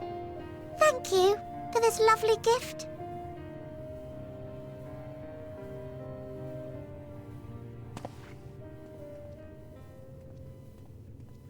There you have it. I shall remain with the Loporrits to ensure that all is in order. Though we must needs prepare for every eventuality, you would all agree that the evacuation of our star is a last resort. To accept failure is to accept the demise not only of our star, but that of Reen's, of all reflections, and the souls that call them home. Which is why I have every faith that you shall fight to the last, that such drastic measures may prove unnecessary. Should the worst come to the worst, and I pray deeply that it won't, I'll take comfort in knowing preparations were made under your watchful eye. Aye, thou mayest be assured that if calamity cometh, not a soul will be left behind, if being the operative term.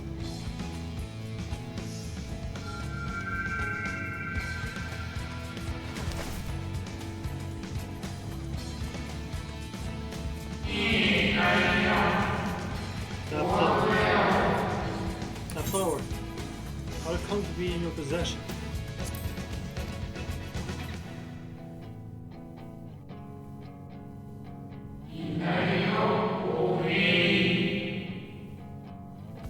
How very like her.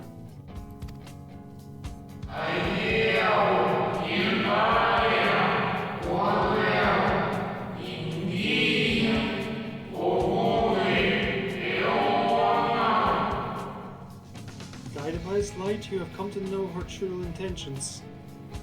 Intentions which remain a mystery even to us.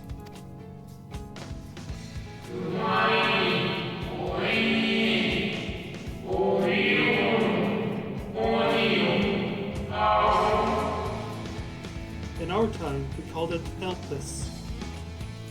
You do well to remember the name.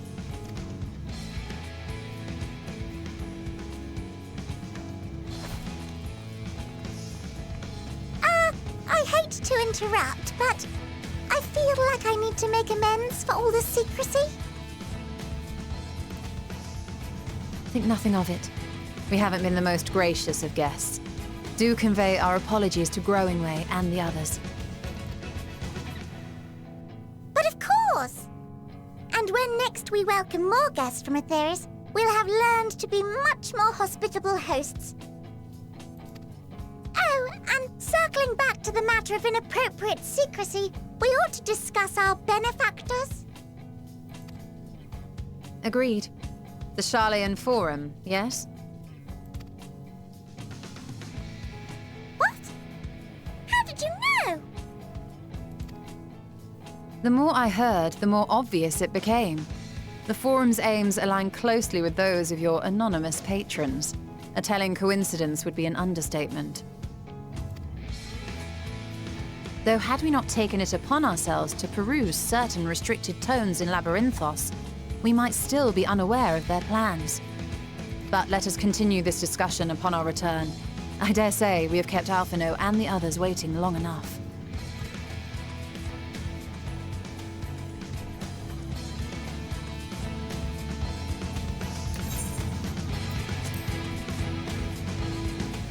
Back to Atheris. Which is the name of the planet now. Which we will so call Star.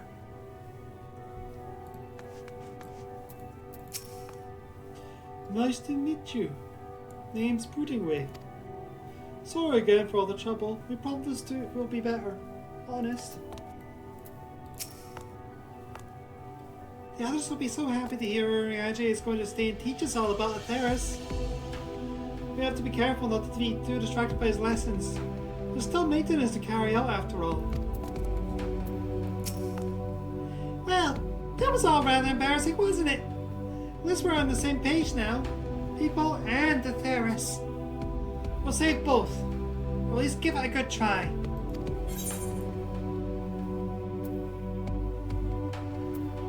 They'll go away. Look forward to our next walk together. I will. I'm sure he'll be glad to hear it. There's little I can do to help solve the final days. But should you need to know of the star traversal, look no further. Such knowledge I can offer in abundance. So do not hesitate if you find yourself wanting.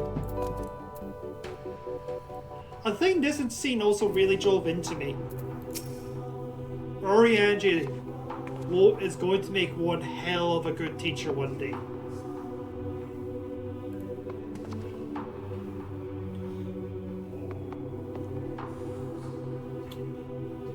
It was a relief to see Living Wave was pleased with my gift of ink. To serve and serve well, though their knowledge may be lacking, their boundless love is a blessing without peer.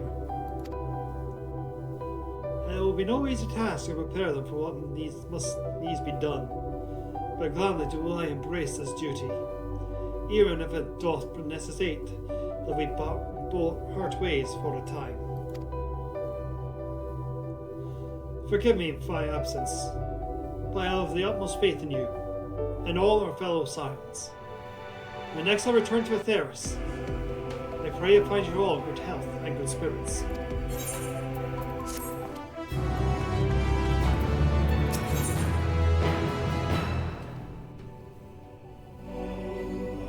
Yeah, I can agree with that.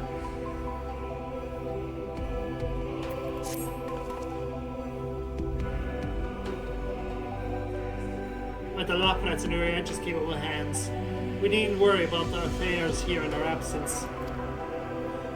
Knowing how they faced all the earthly collaborators, there is much to discuss with Alcano and the others.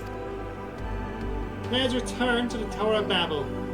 Our battle for the star will soon begin in earnest, and you must be prepared.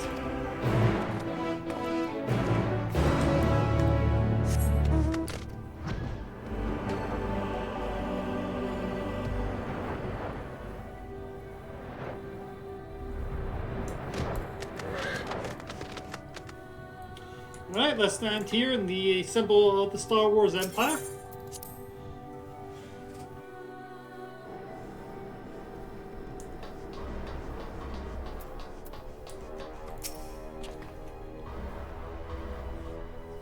Gods, I can scarcely believe we went to the moon and back. But we'll have time to reflect on it later. Right now, we need to head back to Camp Broken Glass and deliver a thoroughly detailed report to the museum. I'd like very much to know how everyone is getting on here as well. It would just begun to get shit-tempered when we left. I share your curiosity. Warning our allies in the final days is of greater importance. I speak not only of the contingent, of course. The heads of state and of every nation must know what we have learned. We know not when or where in the matter of the final days will begin to manifest, and so we must see that everyone is prepared. Agreed.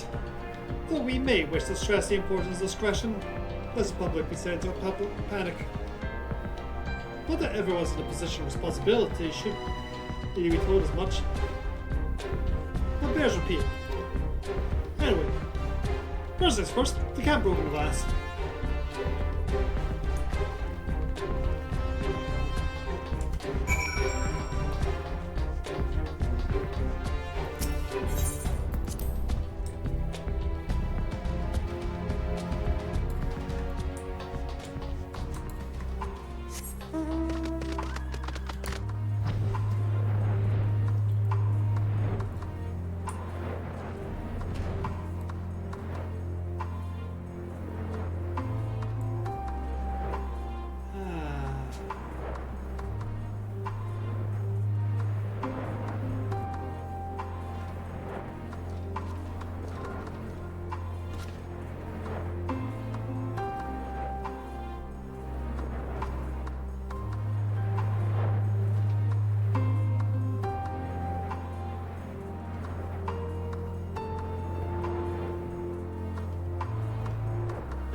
It's good to see you again.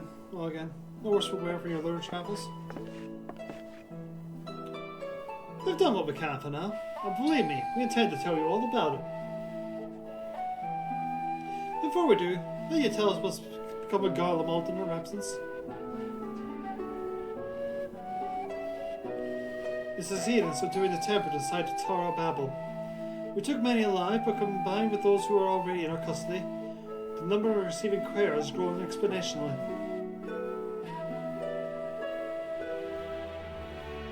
The inclement conditions here have made it difficult. It's not impossible to treat them all here, and so we petitioned the aid of all the allied nations. Some are, understandably, hesitant to offer assistance, particularly those that were but recently subject to imperial occupation. That said, several others have agreed to grant them refuge for the treatment. With the assistance of your fellow science, we endeavour to see them safely transported and subsequently cured of their tempering.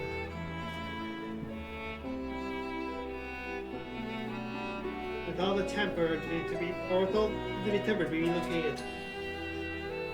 Not all, no. Sufficient shelter to attend to those whose treatment has begun. And our healers have volunteered to remain until their patients have recovered.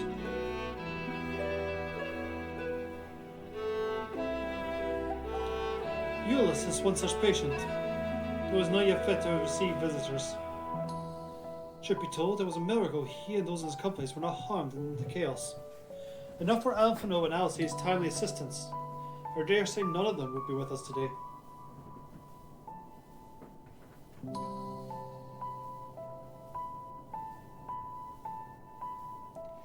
In light of recent developments in the Alliance, they just come to any decision regarding Garlemald?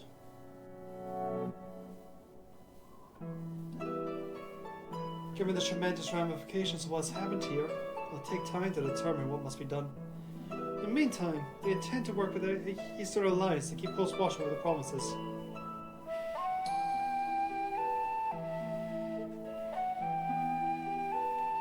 We have other news to share. Shortly after Anima was defeated, we received reports that every other tower has vanished. For our mercy, the process was apparently not quite as violent as that you experienced in Thavnir. Those who were trapped within them have been rescued and are receiving treatment. To hasten this endeavour, the beast tribes have received instruction in the magics needed to cure tempering.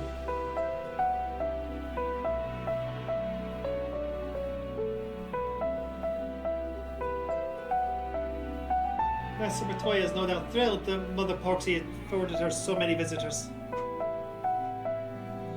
Yes, we are grateful for her ongoing efforts, as well as those of our comrades near and far. As for the contingent, several members have been granted leave to return to their homelands after the transfer of temper has been completed.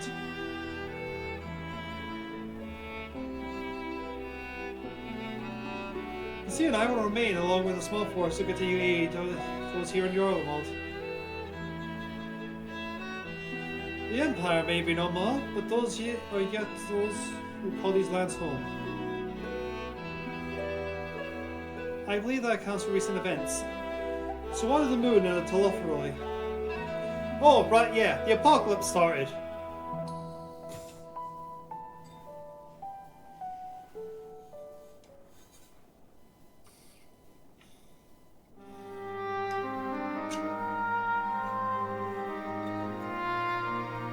The final days. Gods are praying your victory will mark an end of the troubles. There is still much we do not know. The Alliance leaders must be told. Would you be willing to contact them in our stead? Yes, of course. I'll send word forthwith. Also receive your fellow silence from the present duties. It may be return to Charlian. The energies are better spent finding a means to avert the coming apocalypse. Speaking of fellow silence, I'd be happy to hear that the Mistress Kyle, though still in the mend, has been moved to the Baldessian Annex and given into Talar's care.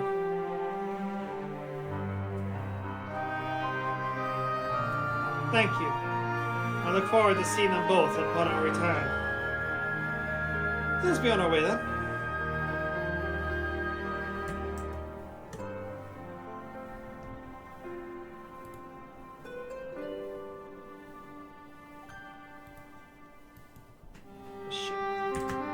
After your confrontation with Zoyark, yes, you said Xenos took his leave and all likelihood is turned here to Garlemald. Have in mind to dispatch scouts to try and ascertain his whereabouts.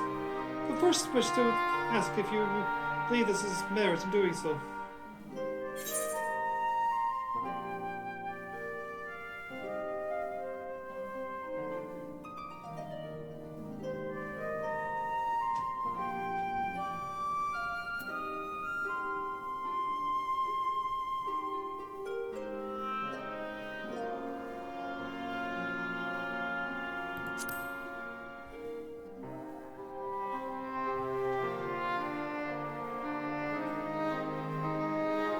You're right. And I suppose if anyone's to hunt it down, it must be you. Who else could even hope to bring him full of that monster? Pray for I entertained the notion. On the subject of Xenos, the Death Legion has made an official proclamation. They announce the Crown Prince and condemn his role of the Emperor's downfall. His very title has become a source of shame among the former subjects, as it continues to use serves only to hinder relations with foreign nations. For this reason, he has been declared as Xenos' vital Galvus, outcast and enemy of Garlemald. Fandango is no more, and now his own people turn against him. It seems he's not been bloodlust to keep him company. Further than an army to see it stay. At any rate, I will not keep you longer. The praise safe package back to Charlian.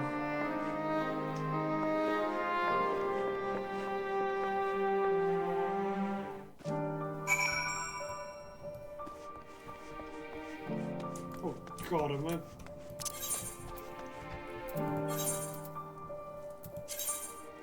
Yep, okay.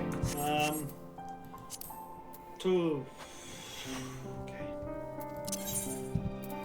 Gonna be a bit of a roundabout, but here we go. First, I'm teleporting back to my home in Verdania. From here, I teleport to Limsa.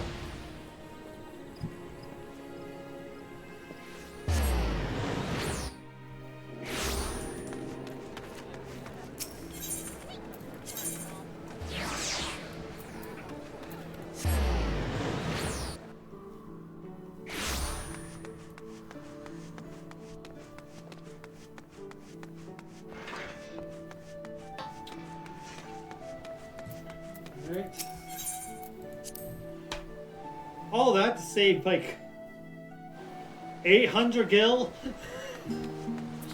which I'm clearly hurting for. I mean, look at how poor I am.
Welcome back, Relena.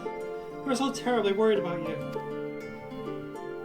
Though this plane I have caused my own fair share of worry. But for that I apologize. Heidelin called to me that day when you entered the Tower of Babel. Her pleas were faint but desperate. I knew at once you required a vessel to carry out her will. What came after feels like a dream barely remembered. My body flowing through the light stream towards Garlemald. When I regained consciousness, I was all aches and frostbite, exhausted of ether. So exhausted of that I could only laugh, but it was at that moment I understood Raha's weariness from the Tower of Salt. would I could laugh at a time like this. Though we prevented Zodiac from being unleashed upon the world, I'm curious to know what else took place out there on the moon. Perhaps we should wait for the others to join us before you give your account. As we convene in the main hall once they have arrived.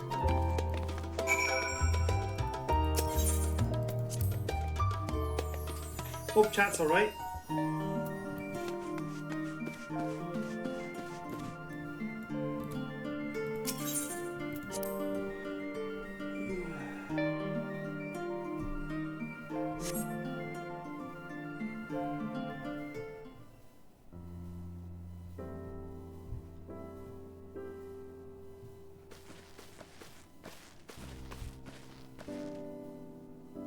Sorry to keep you all waiting. No, we understand you've been quite busy. Will Angie be joining us?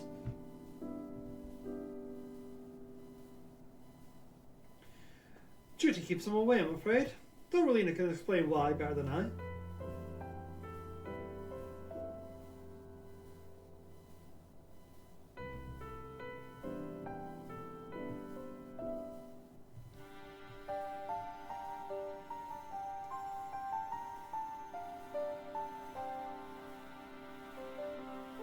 Final days, as befall Amarot. And we were to escape via the moon. What the source in its reflections? I've no intention of standing by while the world falls to ruin. So, how do we stop this? Unfortunately, we have no answers at present.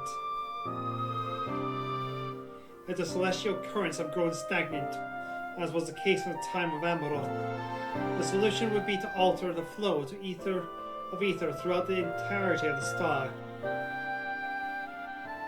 The ancients accomplished this by summoning Zodiac, sacrificing half the star's population in the doing.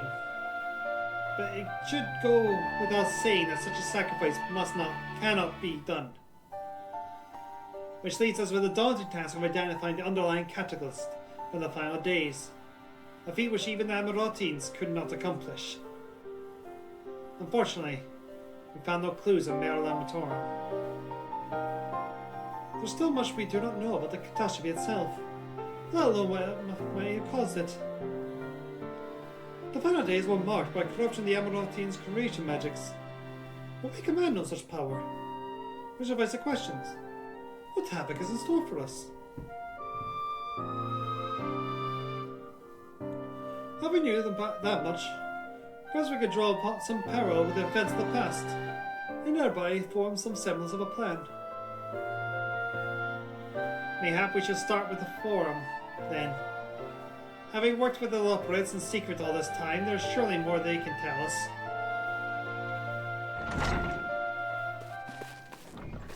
Forget the interruption.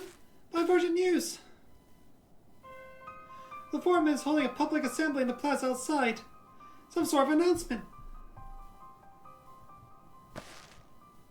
What is Father up to now? There's only one way to find out.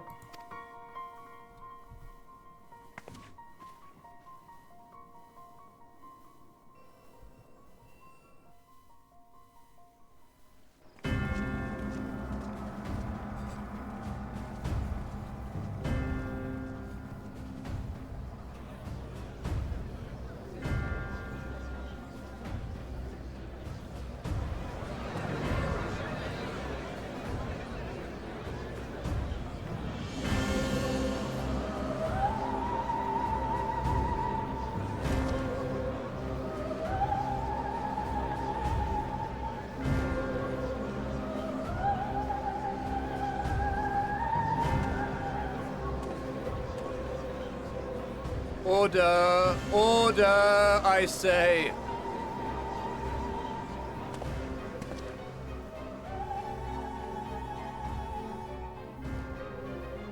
I thank you all for gathering here on such short notice. This day we must speak of grave affairs and their implications for the future of Sharlayan, nay, of this very star. Said affairs concern all citizens, and so we have called for a public assembly.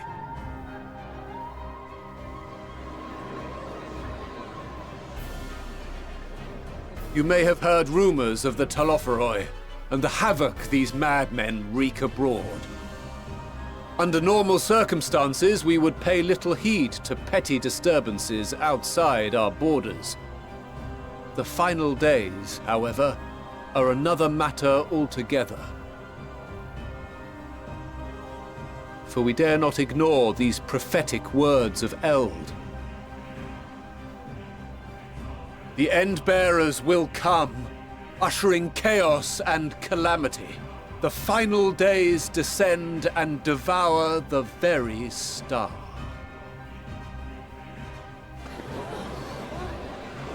I've never heard this prophecy. Is it true? Will all that really happen? Calm yourselves. The time has come to speak of the Forum's most sacred duties. But first...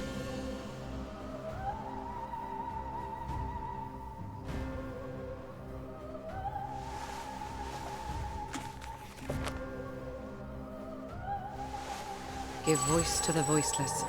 Let bindings be unbound. By unanimous decree, I declare the enchantment broken.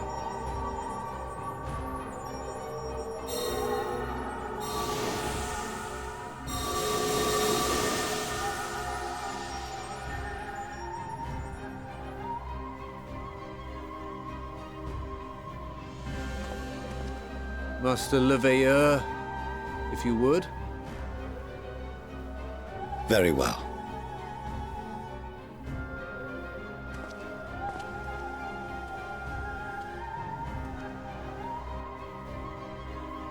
"270 years ago, our forebears began an expedition in the Dravanian hinterlands, in search of a route to access the ethereal sea.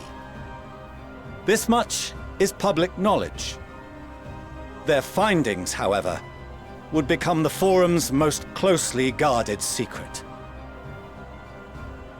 What those researchers discovered in the hinterlands was not a passage unto the ethereal sea, but the very heart of our star, and Hydaelyn herself.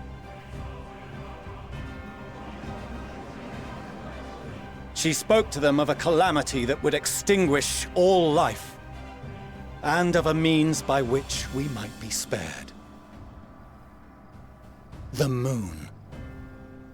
'Tis in truth a gargantuan vessel built to serve as sanctuary for her children and deliver them from this doom. Much like Nunkref's hope in ages past, it will bear the people of a world in the throes of death to a new home. Needless to say, this will be no small undertaking. To facilitate the great work, the Forum has maintained close contact with the servants of Hydaelyn, who presently reside on the moon. Convinced that the foretold end was all but inevitable, we began amassing a wealth of knowledge, not merely for the betterment of our nation, but in preparation for the journey to come. You reveal this to us now? By the gods, how long do we have?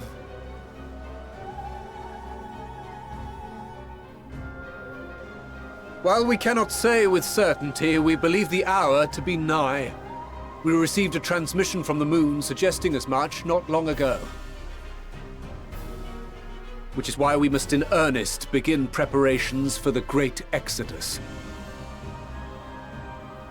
For his impressive contributions and the leadership he demonstrated during our withdrawal from Dravania, we have elected Master Leveilleur to oversee this initiative.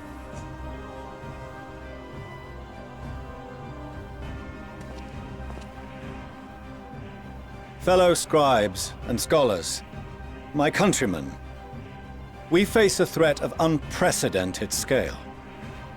We must challenge the trials before us with composure and conviction if we are to find salvation. The wisdom of Sharlayan has ever been a shining beacon in the darkness, and so it shall continue to be. It is our solemn charge to see our heritage preserved for future generations. For those who will come after, we will brave a new frontier.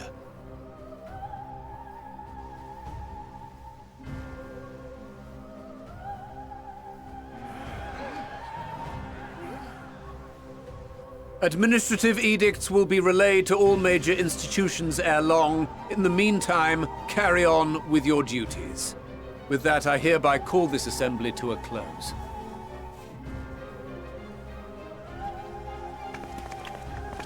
I, to this day, don't know why they use this music for this scene.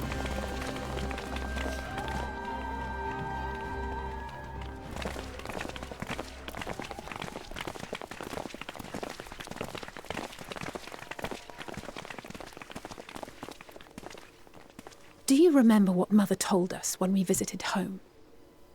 That it wasn't until after we were born that Father seemed to lose himself in his work.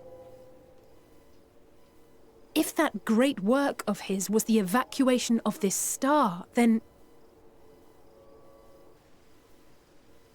Yes. It wasn't for his benefit.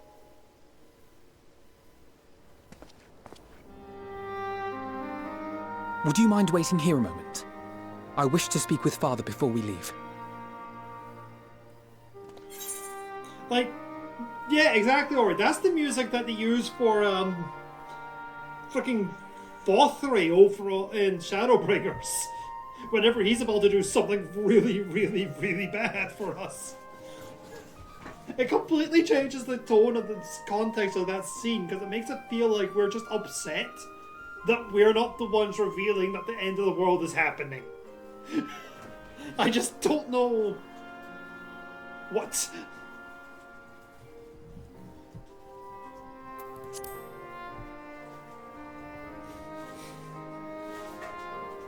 Thank you. I shan't be long. If it's all the same to you, I have a few choice words to share with Father as well. It's the only time I've really questioned choice of music in this entire game.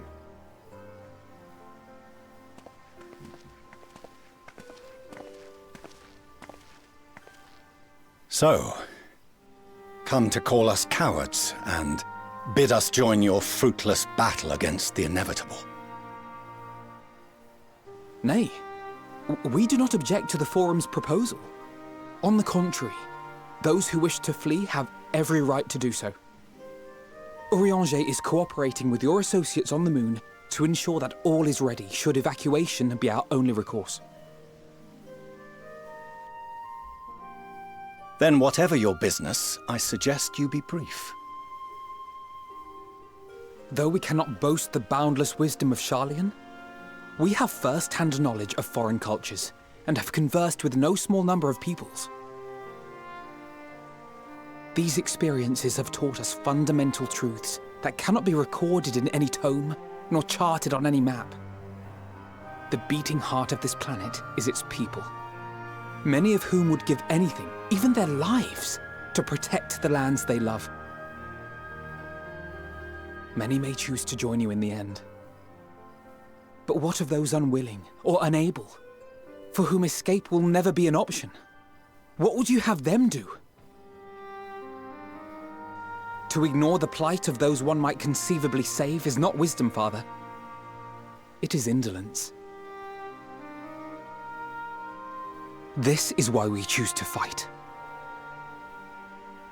We'll not ask for your understanding, Father. Only that you don't turn a blind eye to the good we have done, that we can still do. We're not children in need of protection. Hold fast to your principles and let the world burn if it please. But we believe there is still another way. And if there is, we will find it. You see if we don't.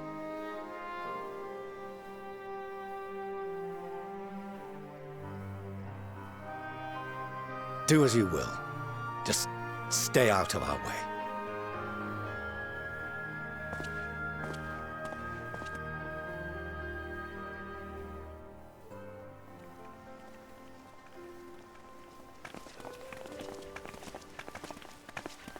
Were he not so consumed with self-righteousness, he might tell you how proud he is of you both. Bold words call for bold action. And there'll be no turning to your father should plans go awry. As if I ever would. So long as there are those who wish to stay and fight for this star, we have to do what we can to help them.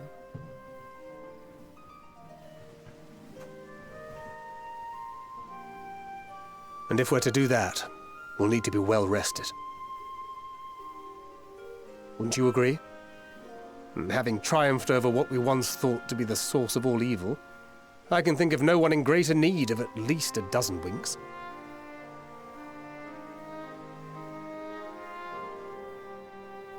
Shall we then? To the Annex, to prepare for tomorrow.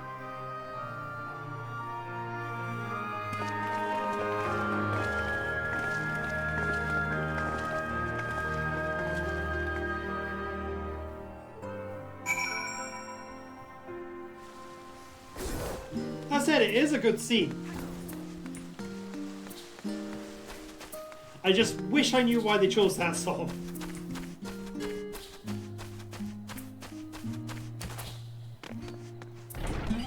Wrong one.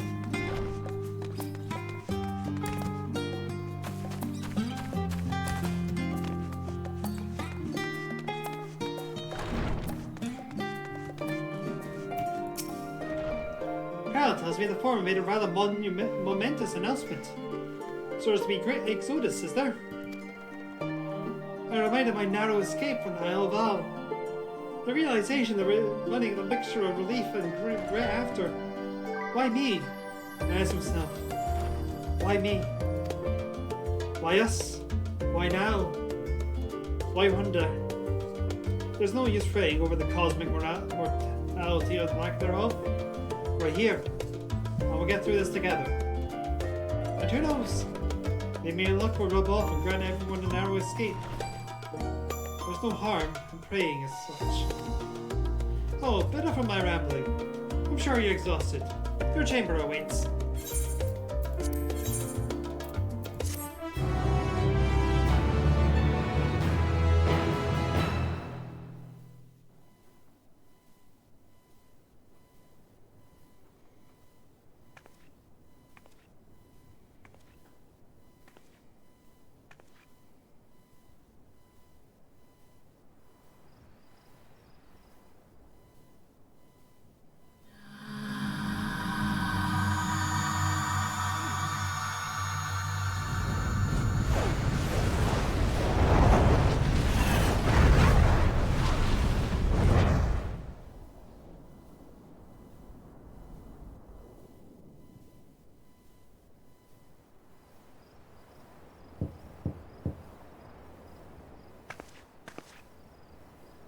A visitor's come knocking at your door.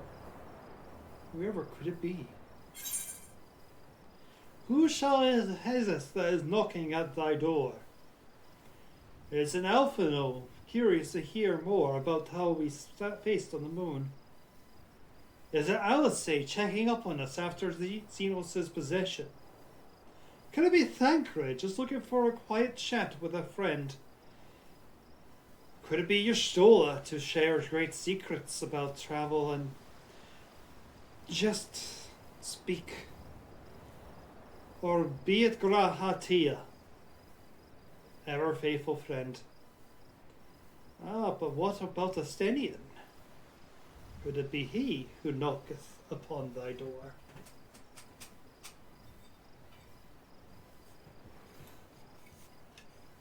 Who's there, chat?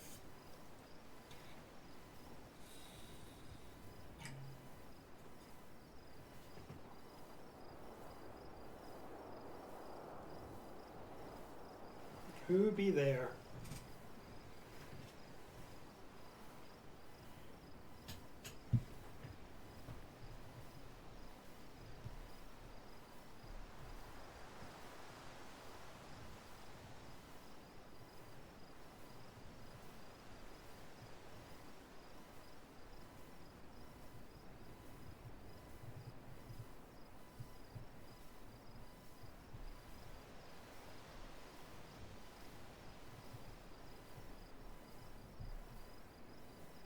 Sad ever noises were not being an option.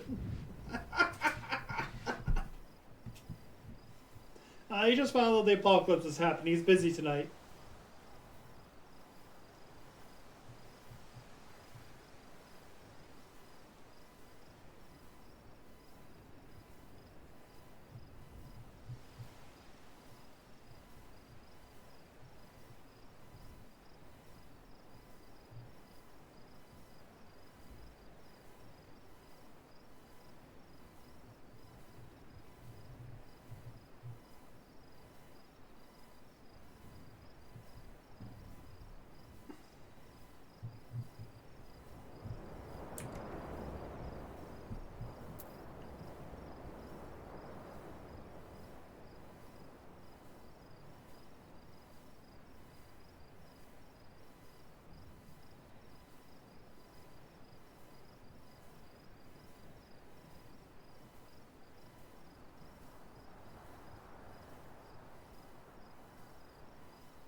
It could be any of them.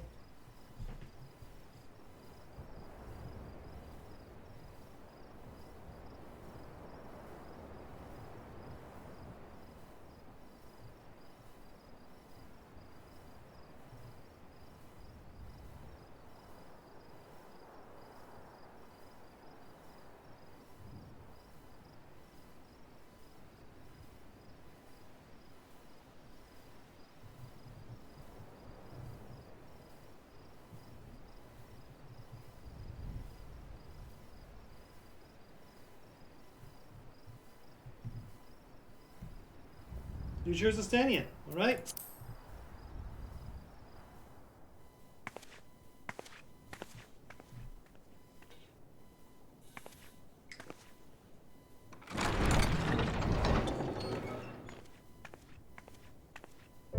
You're alone. Good. The twins thought now would be a wonderful time to pay a visit to my chambers. Rather than listen to them bicker over tonight's snacks and tomorrow's plans, I seized the first opportunity to make my escape. To their credit, they decided against intruding on your peace and quiet.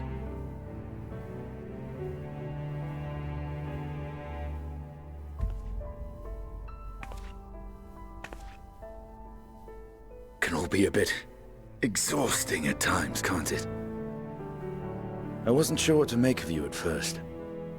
During the Dragon Song War, how quick you were to take up a cause not your own. But I came to see that is simply the way of you and yours. I will not pretend to understand this talk of ancient primals and the final days. But I trust in your judgment and choose to believe in your cause. You and Alphino have my lance, now and always. You'll need it. Rack and ruin looming on the horizon. Calamity bearing down upon us. There's no place I'd rather be than here. Standing shoulder to shoulder with friends on the front line. So do not hesitate to send me against your enemies. I'll make them rue the day they met me. Now, if you'll excuse me, I could do with a little air. If Alphino asks, I was never here.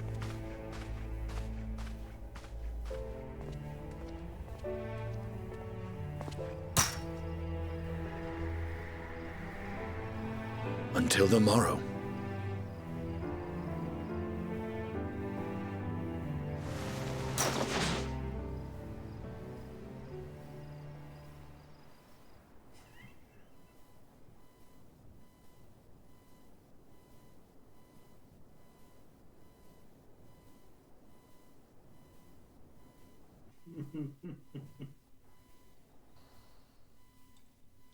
A short while earlier, in the Alan Meakin Quarter.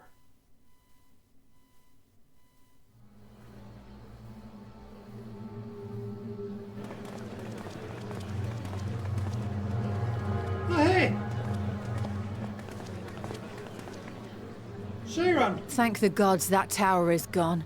The sight of it was enough to make me sick.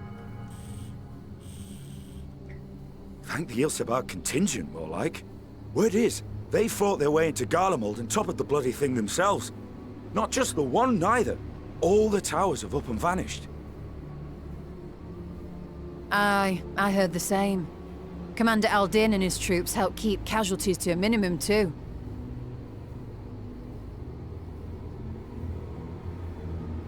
But is it true they brought back tempered Garlean soldiers?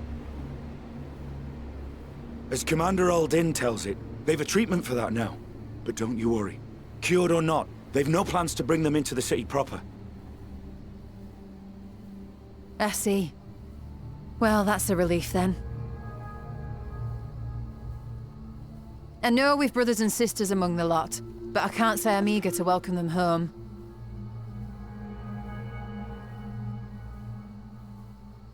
Wanted to think about it for a while yet.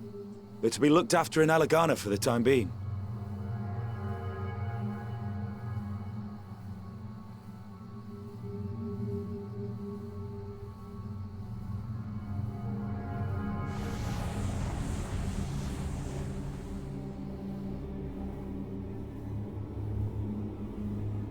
Meanwhile, in Nishgard.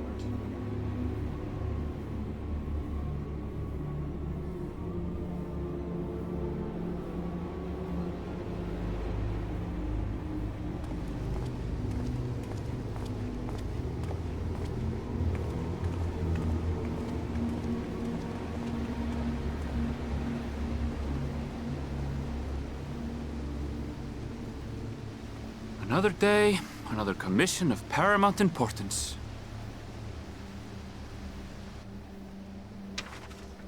Well, what have we here?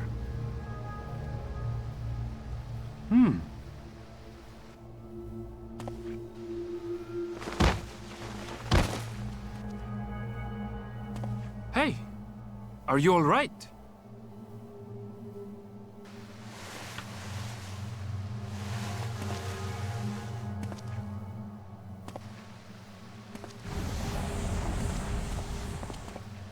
Was that?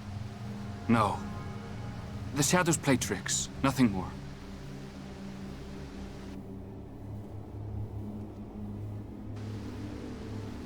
The towers are gone, and the Garlean threat is abated.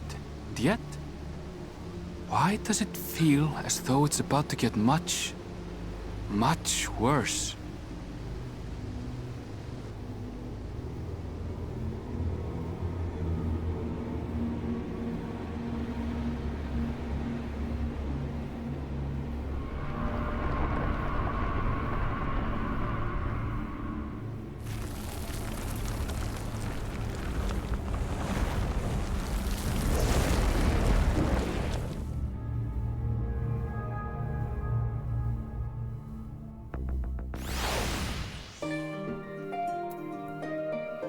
Oh shit! That's where the to be continued point is? Oh! I thought that was a little later. Huh. Well then. Okie dokie.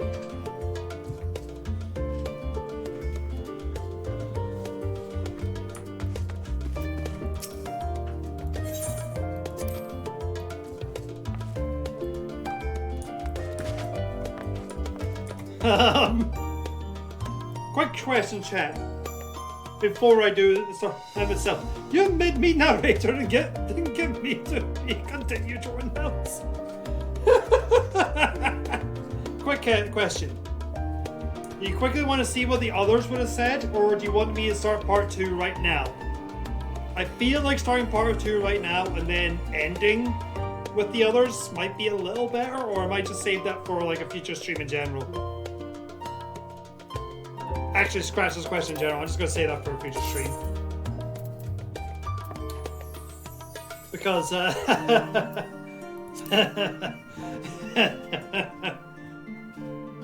man, they really did just...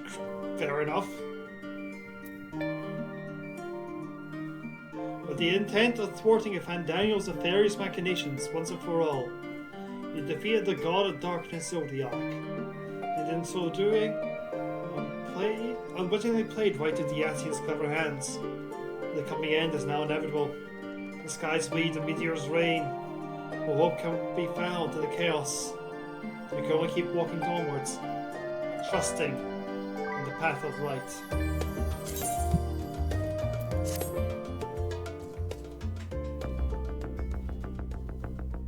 Actually, no, that tracks. That's where they put it in Shadowbringers as well, wasn't it?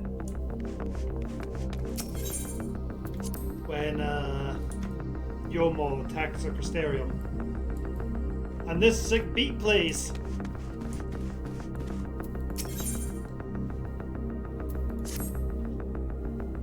Oh, Relena, I was just about to call for you. I'm afraid I received another call from assistance. This one comes from Razard Hand. The others are assembled in the main hall to discuss the situation. You must join them at once.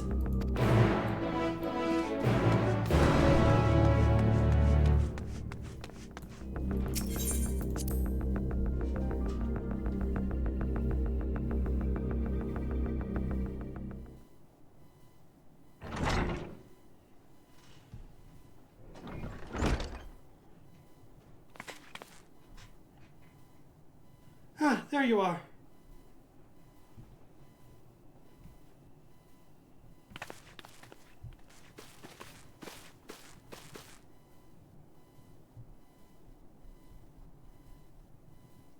Our worst fears have come to pass, but moments ago we received green tidings from our contact in Razatan. Vile beasts have appeared as if from out of nowhere, claiming one victim after the next. What's more, they say this very sky burns above them.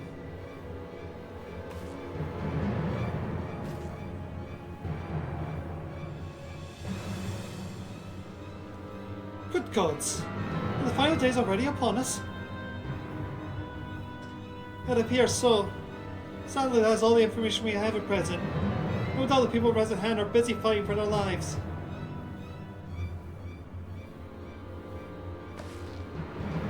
Then we must go, at once. They need our help. Agreed. Prowl, you'd best remain here with Tasaru and gather what knowledge you can. You're in no condition for a long journey, I imagine.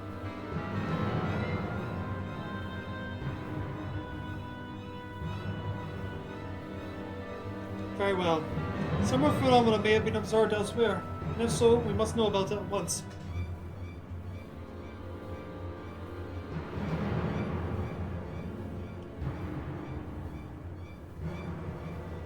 Be safe out there, yes? Then let's make for Yildhad. We must prepare ourselves for what may lie ahead.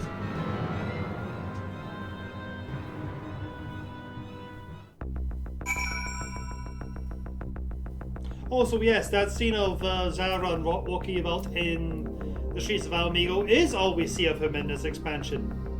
Why, I do not know. This calamity has indeed come to Thavnir. It's also likely that Corvus across the street finds itself in a similar predicament. Even now, it remains an imperial province, and as such, it may be some time until we can ascertain the situation there. We can only hope that Cryo and Tatara will be able to provide us with some insight sooner rather than later. If the Vita Mitra is not enough to hold these fiends at bay, Razatan is in dire straits indeed. We must go at once. In ancient times, the phenomenon was first observed in places where the celestial currents had grown weakness. To seem of it, there is stagnancy of ether in the skies above Razatan, unbeknownst even to Vitra. We do not wield the creation magic the ancients did. But still, these abominations appear. Whatever could be the cause? If the the fall of the tower in Thavnir, the Hainish were beginning to enjoy the symbols of peace. Now this. A similar creature will be sighted here in Starlia. That said, the earlier signs may manifest in other regions ere long. We must be prepared for every eventuality. Indeed we must.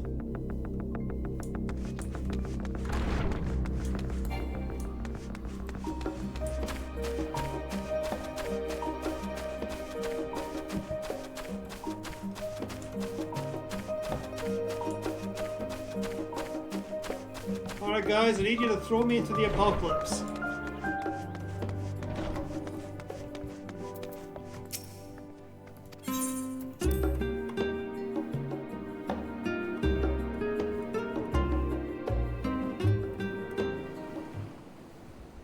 And lo, vile beasts did rise.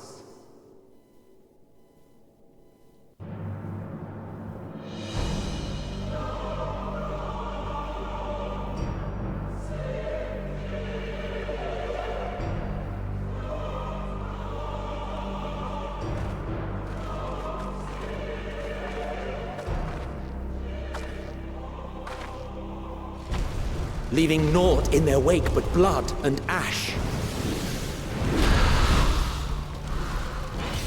Sun scorches earth and boils seas. And our sins ascend unto the heavens. Three dooms to unmake all we were.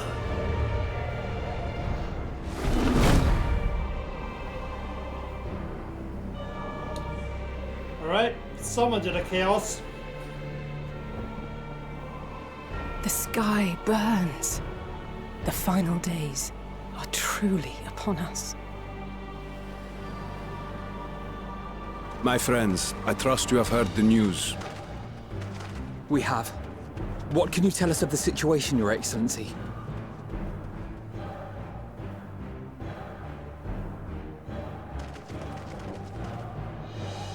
Last night, the Isle was rocked by tremors, and the earth itself cried out. Aloft, the heavens began to burn. From all about, unholy beasts, the likes of which we had never seen, came forth in fury and rage. No. To say they came forth would be inexact. The people of Radzat-Han themselves transformed into these baleful fiends.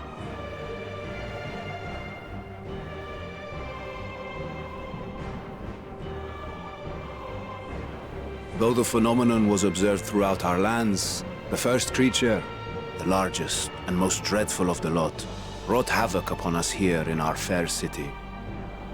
Though they bear superficial resemblance to divinities of legend, they are ungodly abominations. The people decry them as blasphemies. The Large One's rampage has since taken it to the northern reaches of the island. I mean to dispatch our radiant host in an attempt to quell the threat. And what of Vritra? Vritra too makes for the north of his own accord, and yet he knows the blasphemy and its minions were but yesterday his beloved people. I pray his boundless compassion and mercy does not deter him from taking unenviable but necessary action.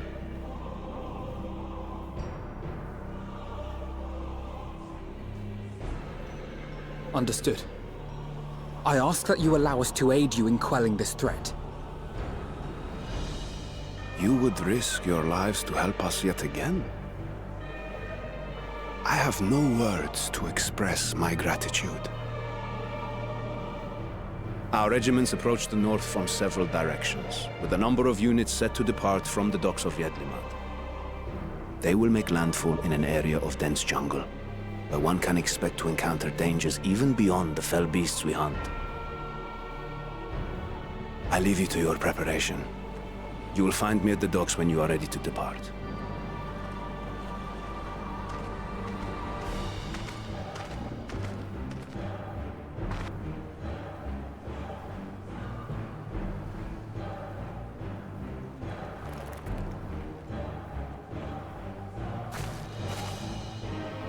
We're as prepared as we'll ever be.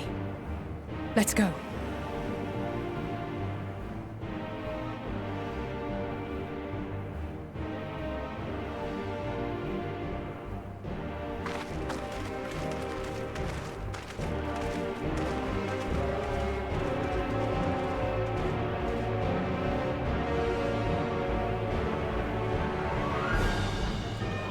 The FF14 is now doing crossover with Red Sky season.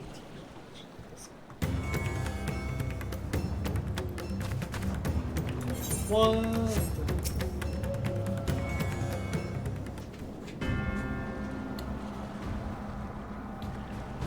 Everyone has assembled, yes. Well, thank you for lending us a aid in our battle against the blasphemy. Let's review our plan of attack. I would have you board this boat and sucker around to the north side of the island.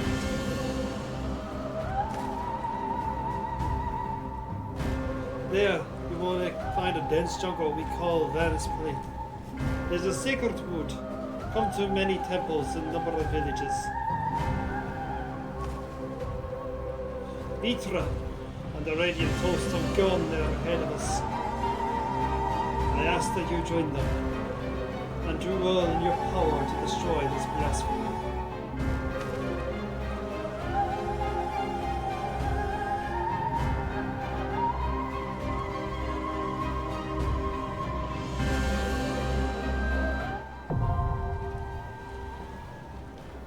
Okay. Before I do this,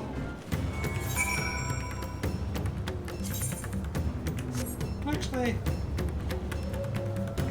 should be fine.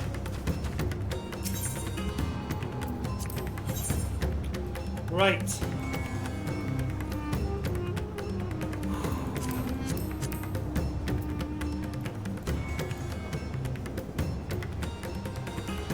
I feel like the party for this.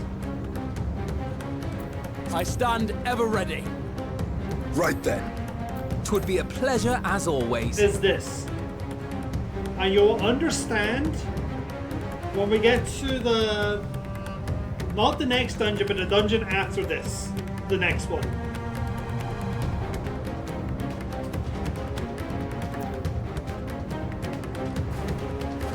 But this is the party lineup I feel like we should have.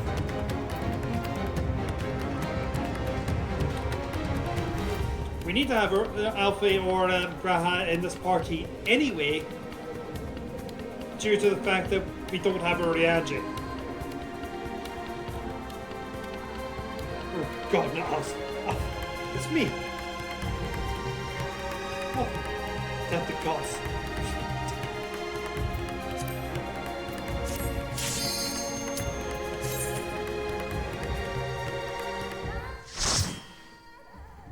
I forgot to turn cutscenes back on.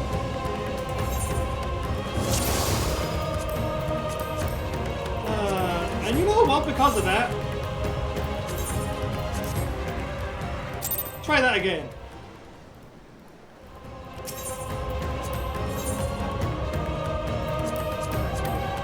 I stand with ever pleasure as always. Right then.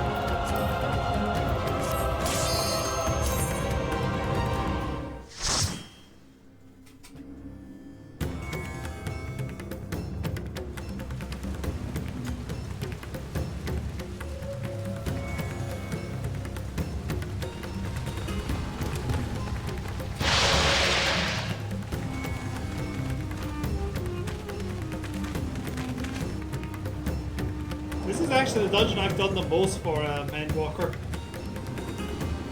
It turns on my rotation all the time. I'm not even entirely sure why. Most people doing it the first time use the trust system for it, so...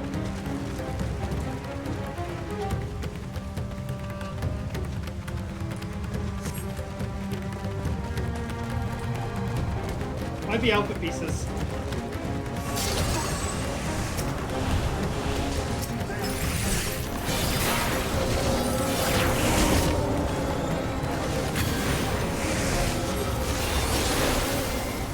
No, it's not actually.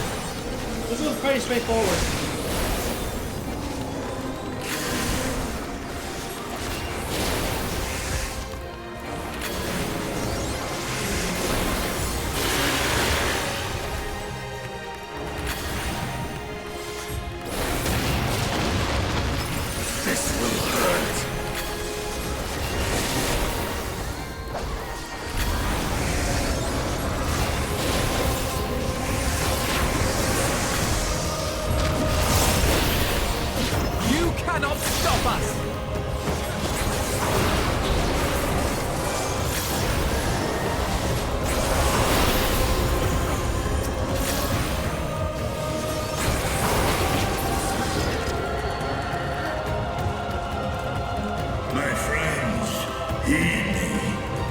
These are children of Thavner. Forgive me. I could do them no harm.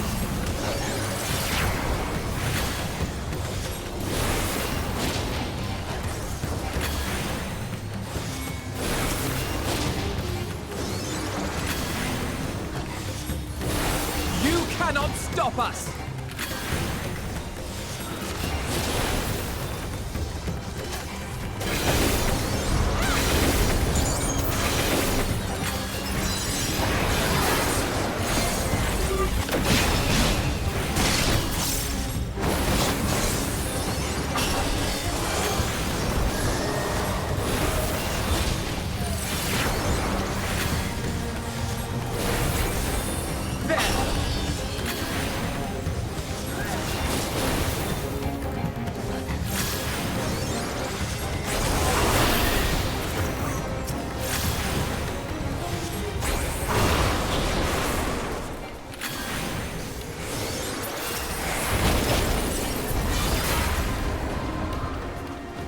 If this is the only way,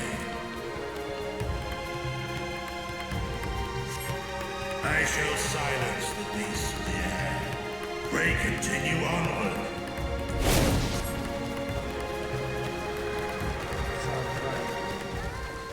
Agreed. We head north.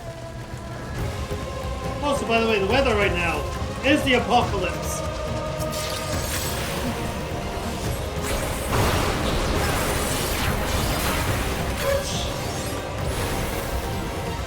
Fair.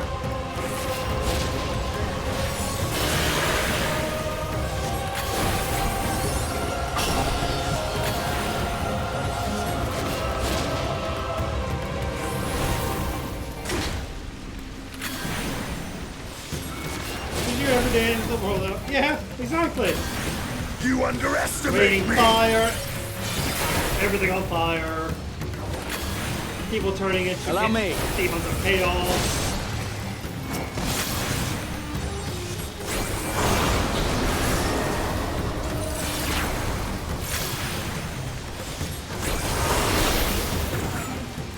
We didn't start the fire. I mean, we kinda did. Actually, no. Fine Daniel did.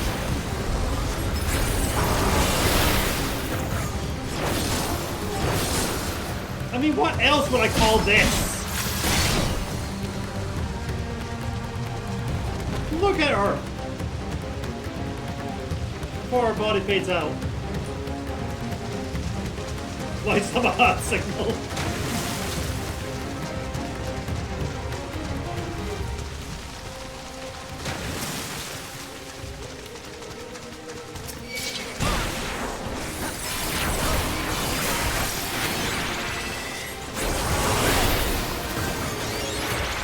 Hold still.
Nicholas Hall.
underestimate me! There! You cannot stop us!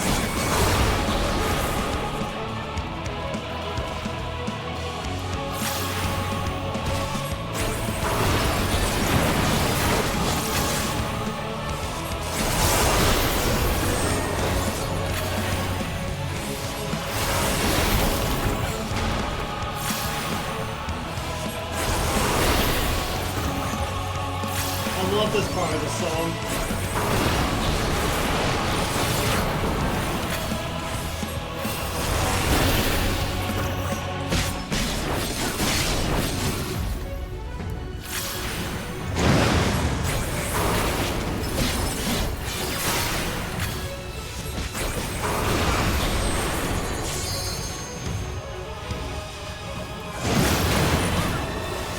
Hold still.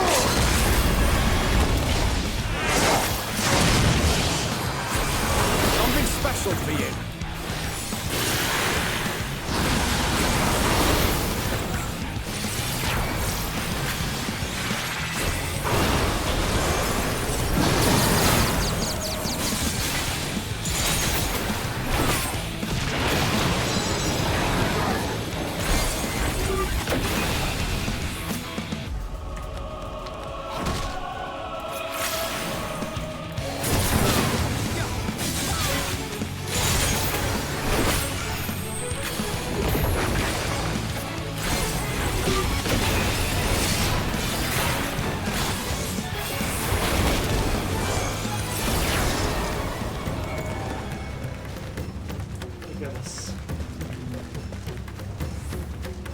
What is this vile presence I sense? The horde draweth near. Be on your guard.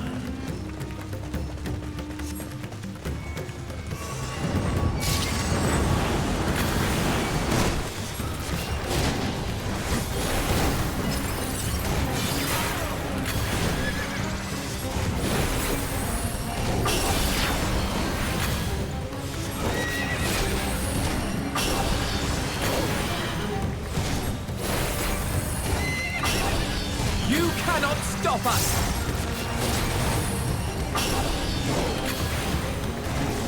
This will hurt.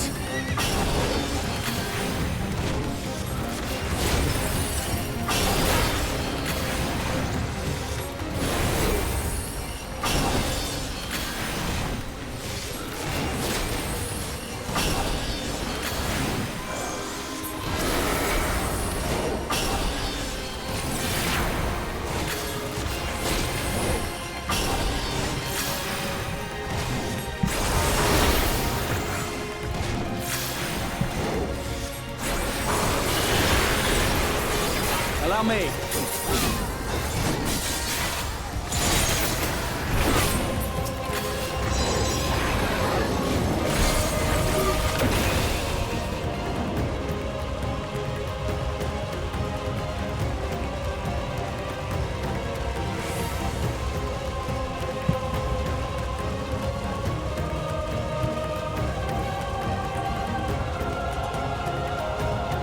Which one? I have to go away from here. It's hopeless. Hopeless.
stop us!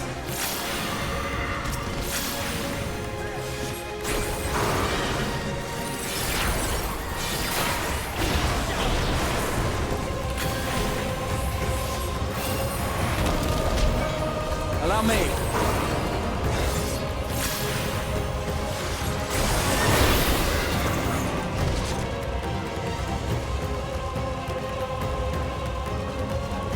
Damn it. What's this? I stick up for Keegan.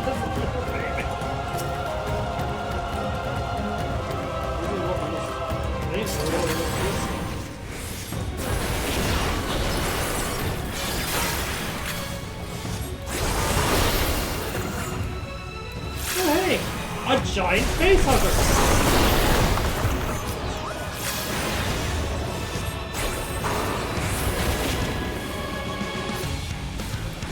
Hold still.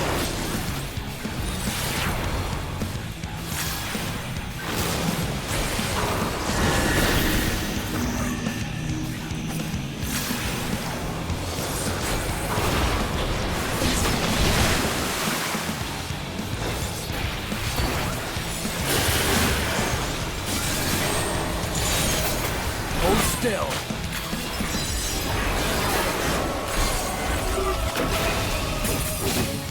Hold still.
Hey, Murktai.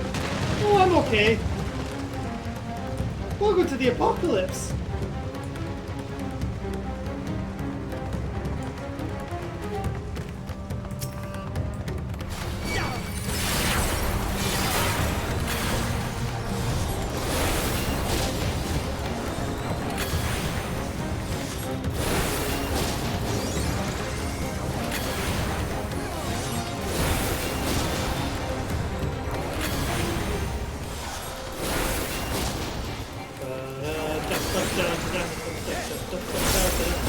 I'll be you.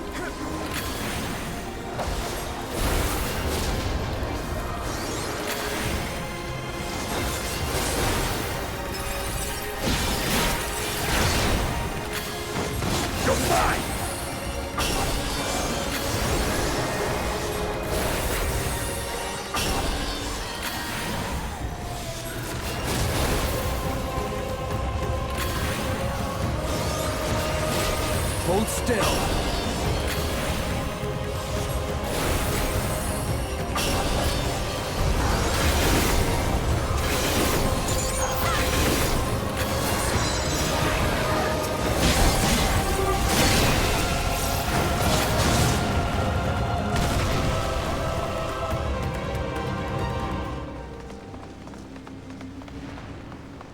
Okay, who killed Baldur and let Benir go?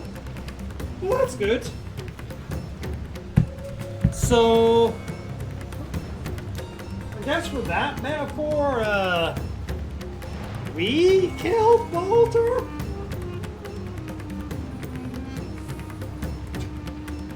In our defense, he was being possessed by an insane man who wanted to destroy, kill everyone in the world. And if we didn't kill him then, he was going to cause mass catastrophe, and then we would kill him. Overall, less people died this way. If you can believe that.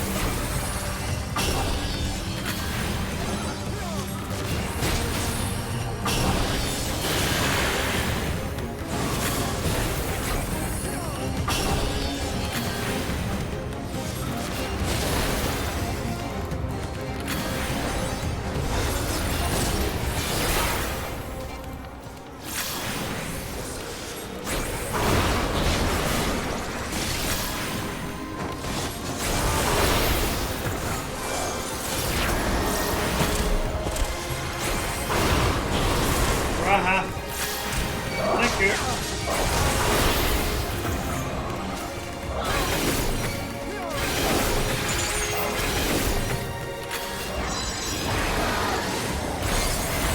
Allow me.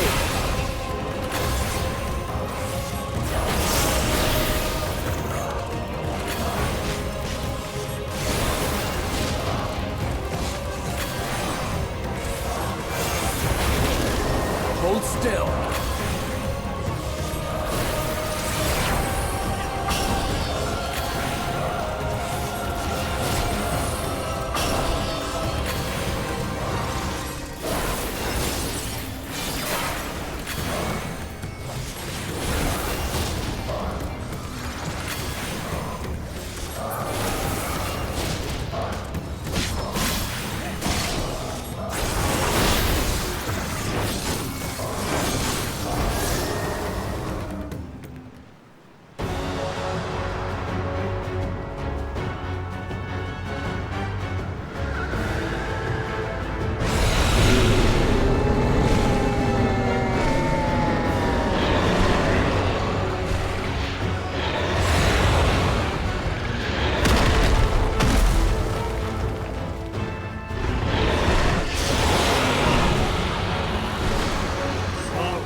stop us!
This is where the wrestlers were.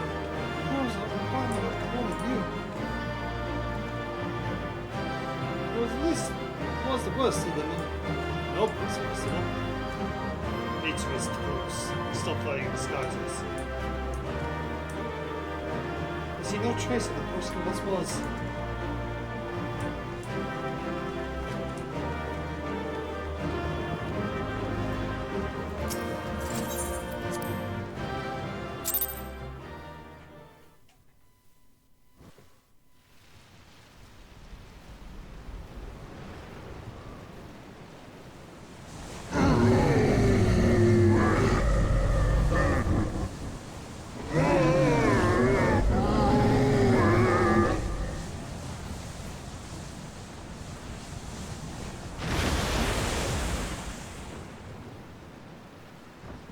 As I feared.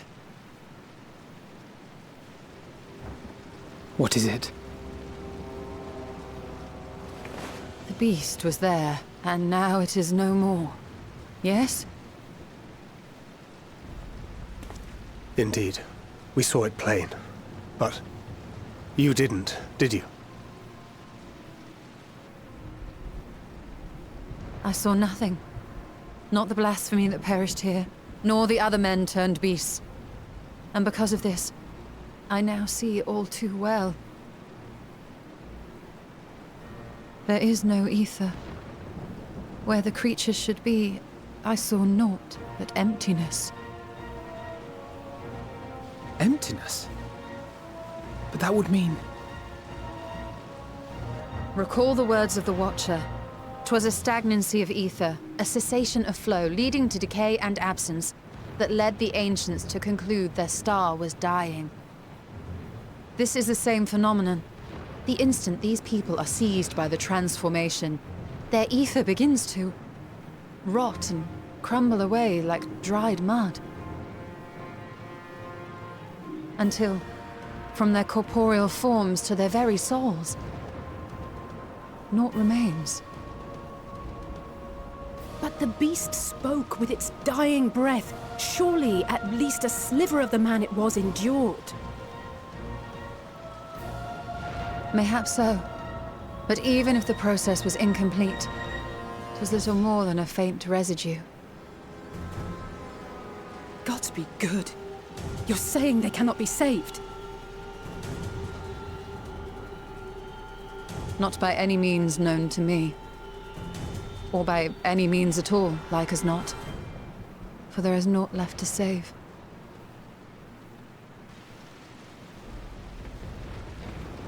They return not even to the ethereal sea.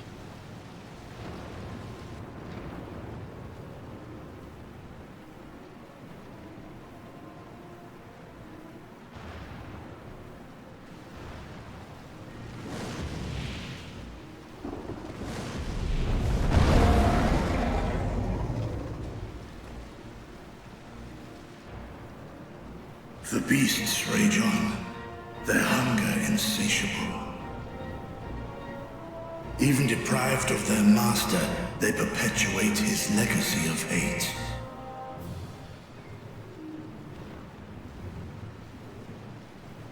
Once proud sons and daughters of Thavnir, all of them, and now I spill their blood.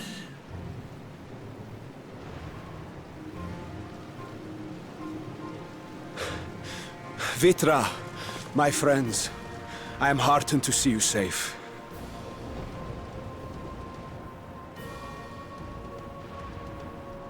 You put your secret at risk.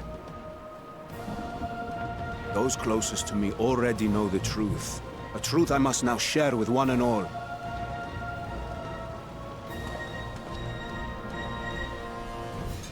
Vitra, calamity has come to Radzatan. Our fair nation is rent by screams of pain and despair.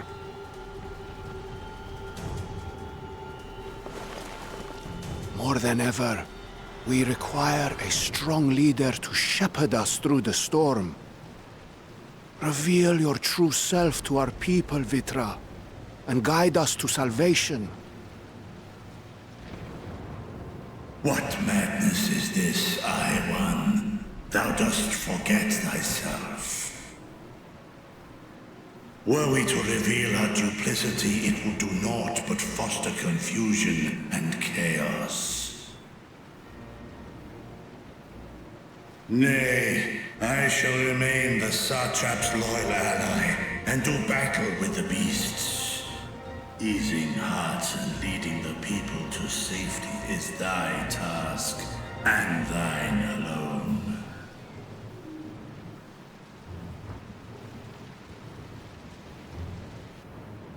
I ask that you remain at Ahewan's side, and render unto him what aid you may. I know not what lies ahead, but without you, Radzatan will not survive.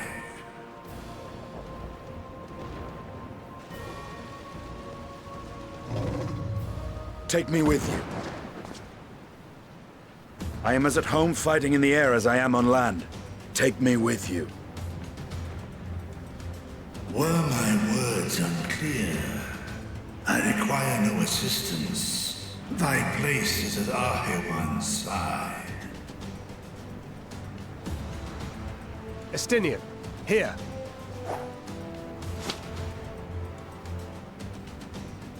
It's the last thing you ever wanted. A link pearl. We'd gain much from knowing your elevated perspective. And it'll keep you from getting lonely, which I know you loathe.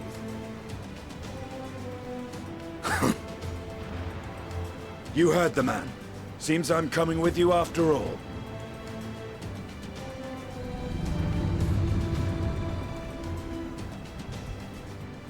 Then I pray thy grip is iron. Be it on thy head if thou dost chance to fall. Fair enough. Now, shall we?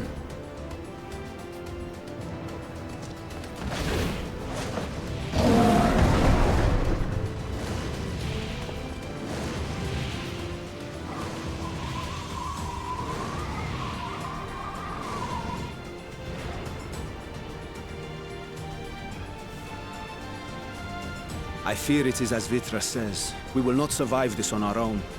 While I am loath to impose upon you again. I would insist if you did not. 'Tis the very reason we have come.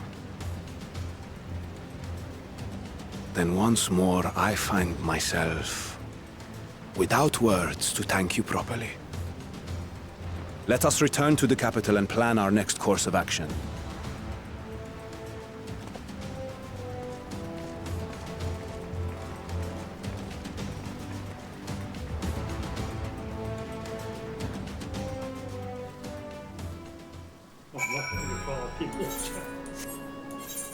Alright, doing this now, so I can focus a bit better.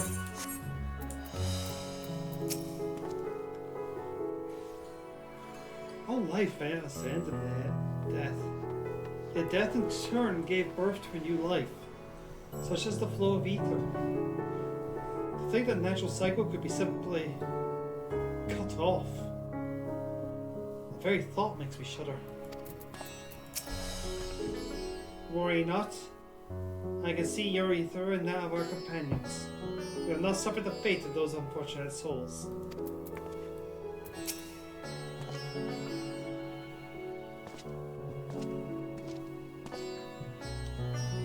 The Radiant host has eliminated the immediate threat to the city. Though it pains me to know these beasts were once my own people. There is no telling when or where the next transformations might occur. We must remain vigilant and steel ourselves for whatever is yet to come.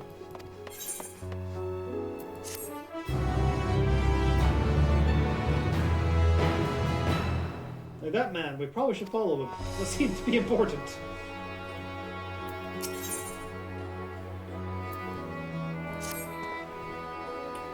Forgive me, my friends, but I must return to the Maguta for the time being. There I can better manage this crisis and dispatch my troops as the situation demands. In that case, we shall carry investigation of our own here in the city. We have the residents who can tell us more about the first of the transformations and the conditions under which it occurred. If we can ascertain what exactly triggered these tragic events, it may give us some insight as to the possible solution. Time is of the essence. Let us split into 3 groups that we may cover more ground. Alice and I will see to the Pascra path. Integrity solo pray make for drama. Leave Artha to Graha and you, Alina. Any information you can gather on the first blasphemies of the manifestation of the final days in the city would be helpful. When we complete our respective inquiries, let's reconvene them for the Magdalena. We might share what we've learned with the satrap. Okay. From what I remember, this next bit is quite long. And this might be our best break point. So, this is where we're going to leave it for this week. Sorry, Graha. Don't worry. We got plenty of you next week. But that being said,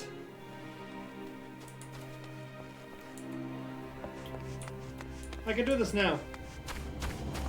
While it's still on my mind. And so it won't be as awkward.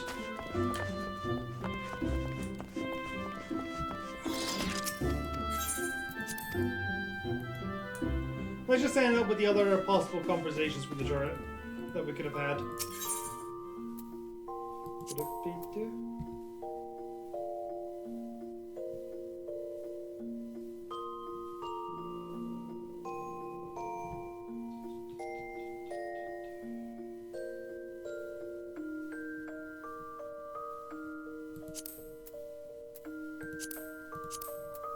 Leave is this cutscene we want.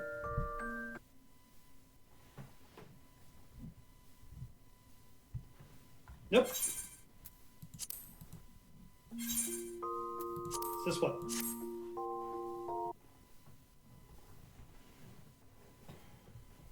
Alright. But yeah. It's also really hot in here.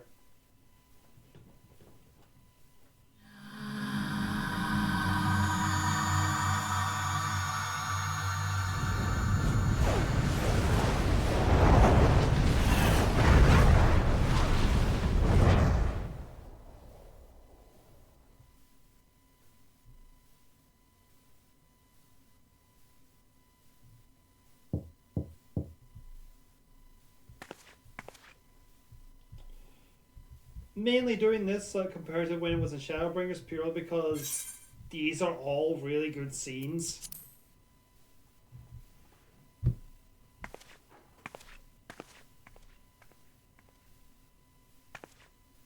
But you just saw one of the best ones with the Senior just jumping out the window. Ah, I hope I didn't wake you. I pray you will forgive the unannounced visit, but I wish to speak with you before retiring for the night.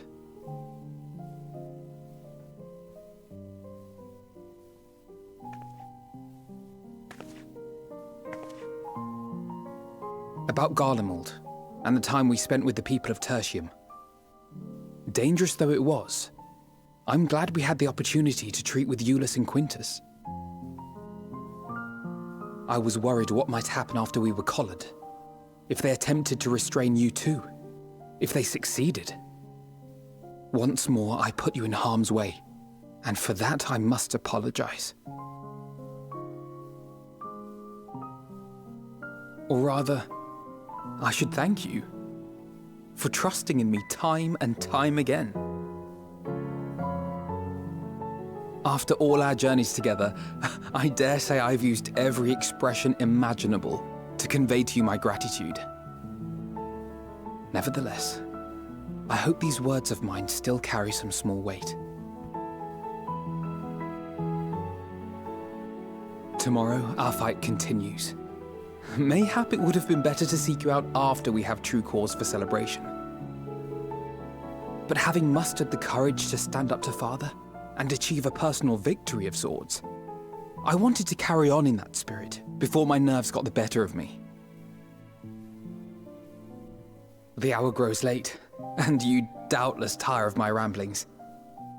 I have a letter for Orenvold to finish, but we'll be off to bed shortly. Sleep well.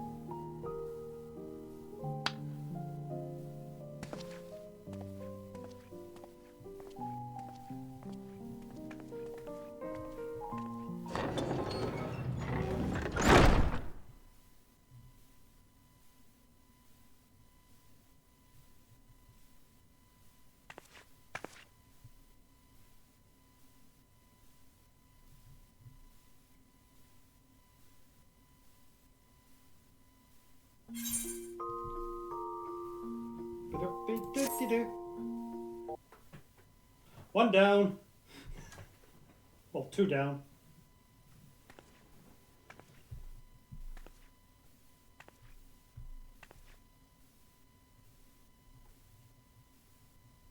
Just imagine this was actually everyone did this.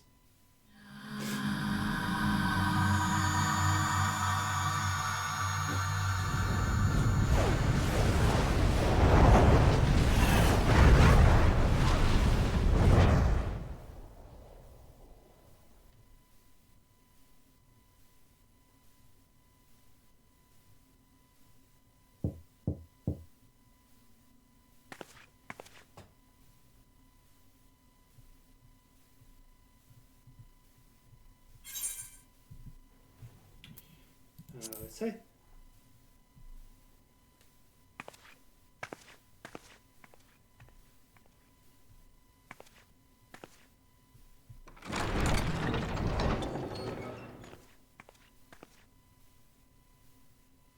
Craving a midnight snack, were you? I did consider bringing a few sweets, but decided this wasn't an appropriate occasion.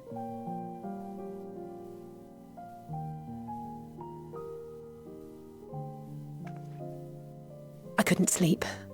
Had a few things on my mind. I know it's late, so I'll try not to talk your ear off. It's Xenos. I keep thinking back to Garlemald when he'd taken control of your body. An altogether terrifying experience, to say the least, and one that served as a harsh reminder.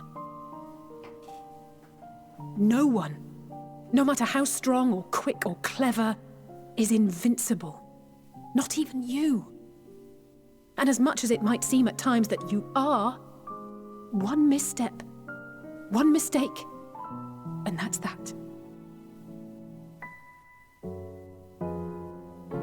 Which is why, even though I know you've heard it 1,000 times before, I'm going to tell you to take better care of yourself. Because you really, really should. It goes without saying that we're all committed to this fight. But that doesn't mean that we need to throw our lives away. You know how I feel about noble sacrifices.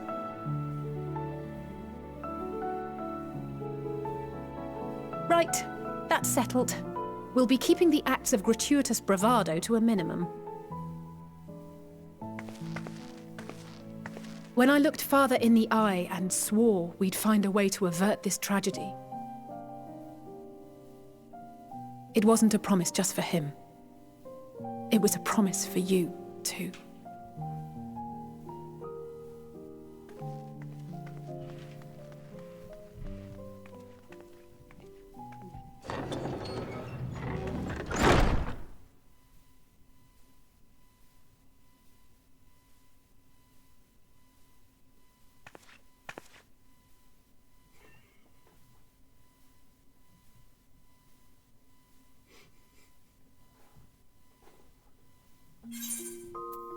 Next.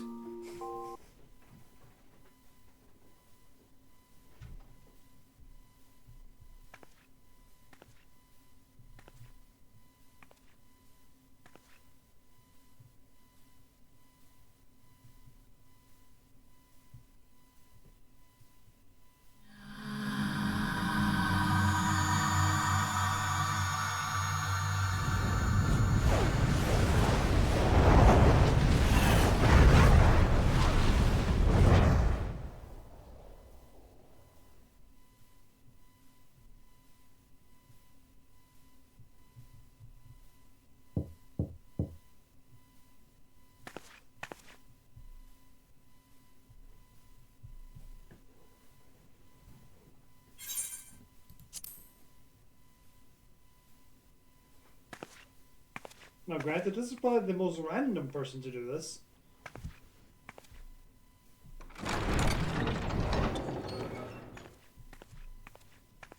Evening. I hoped you hadn't crawled beneath the covers just yet. If you'll indulge me for a moment, I have a favor to ask.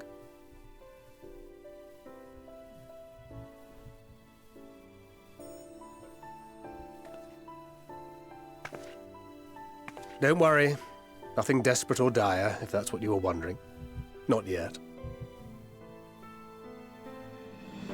You know, we may have quite literally entered our final days. The ancients went so far as to call it that for a reason.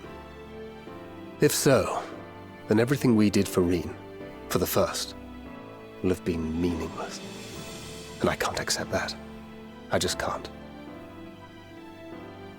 My mind won't allow for the possibility. And that could be a problem. When we're in the thick of it, I don't know if I've got it in me to be pragmatic this time. To run, even if running's the right choice. The only choice. So if you see me turning a blind eye to the harsh reality, beat some sense into me, would you? I trust you and the other Scions with my life. And I'd like to think the feeling is at least occasionally mutual. And I never forgive myself if my stubbornness put them in danger. Gods, listen to me. Beginning to sound like the father I never had. So, can I count on you to keep me in line? I can think of no one else more eminently qualified.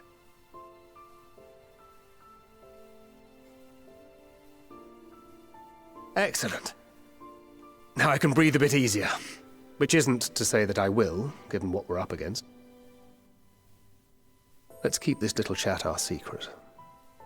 I'd rather not have anyone scolding us for burning the midnight oil.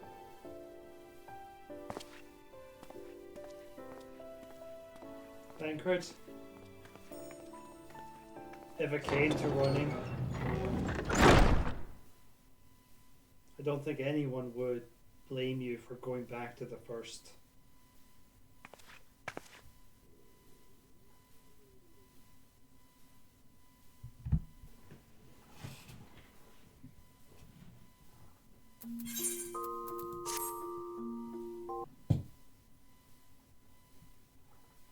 Anyway, nearly there. And that'll be ending the stream.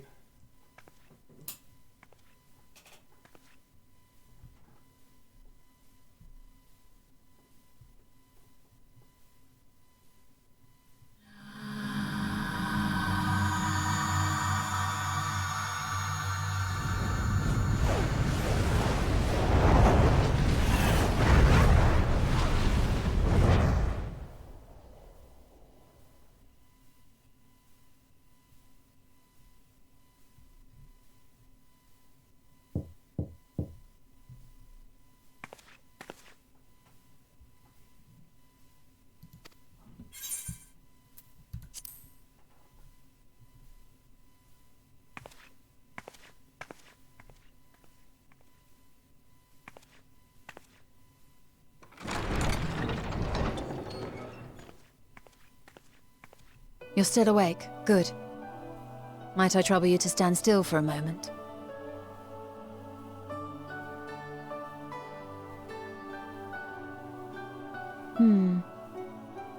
Nothing appears out of the ordinary.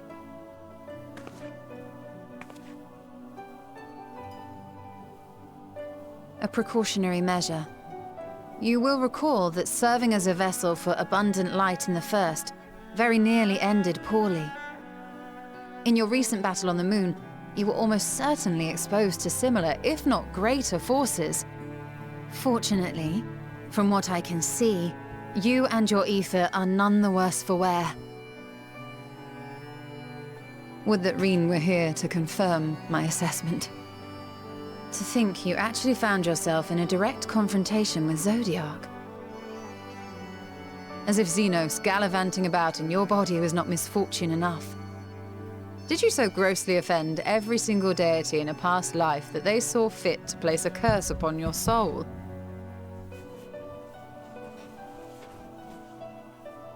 Forgive me. That was in poor taste. I recall vividly how battered and broken it was in the depths of Amarot. Would that you could have seen it with your own eyes. Mayhap then you would understand why the greater part of me is glad you did not.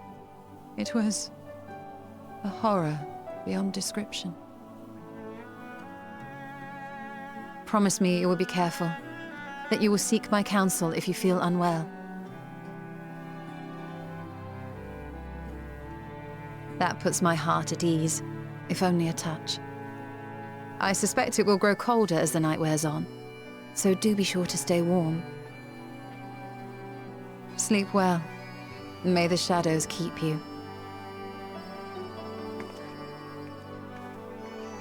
True. There is a distant possibility I just pissed off all the gods.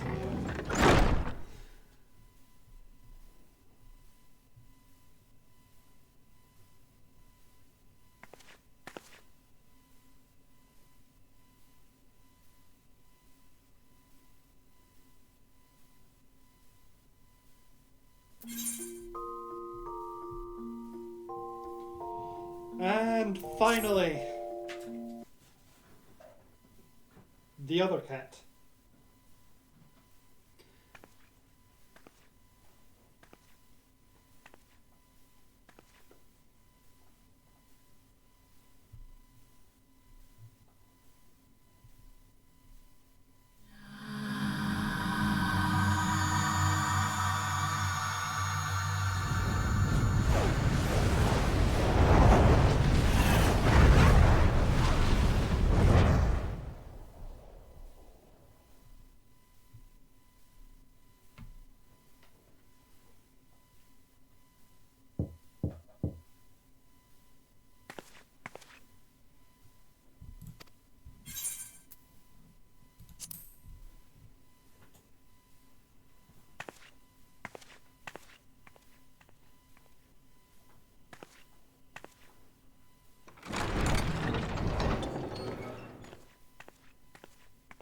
Oh, apologies. I didn't mean to...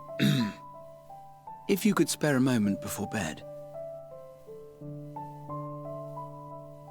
Thank you.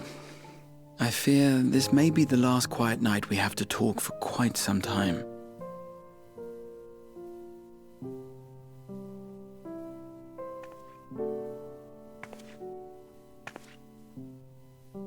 I am troubled of late. Unwarranted concerns, perhaps. I hope. Nevertheless, I feel compelled to share them with you. Though you have bested your enemies thus far, Xenos and even Zodiac, your victories have come at a considerable cost to yourself. No one is without their limits, and you are no exception. I worry the added weight of the final days will prove more than you can bear. It is surely too much for any one woman. But you needn't bear it alone. Let me share your burden.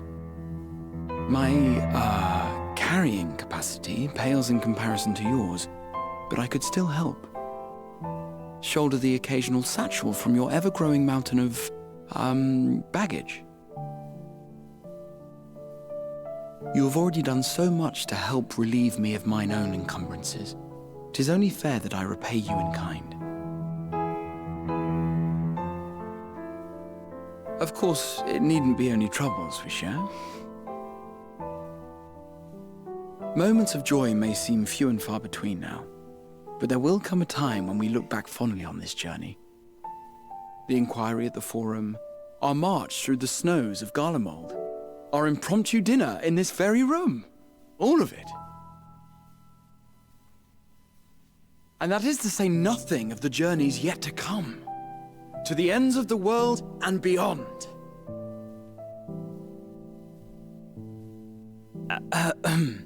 But tomorrow will be no less busy than today, and I've kept you from your rest long enough.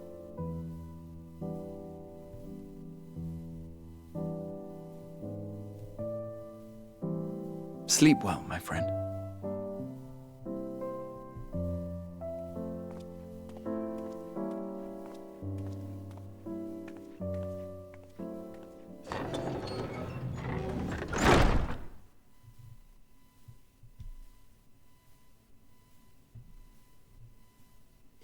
Alright. Sorry for the abruptness of stopping the plot like that. It's just... It really does feel I don't have the time to do all of that tonight, and I will... It'll be very hard to stop at any other position in it. So that's going to be streamed this week, guys. Next week we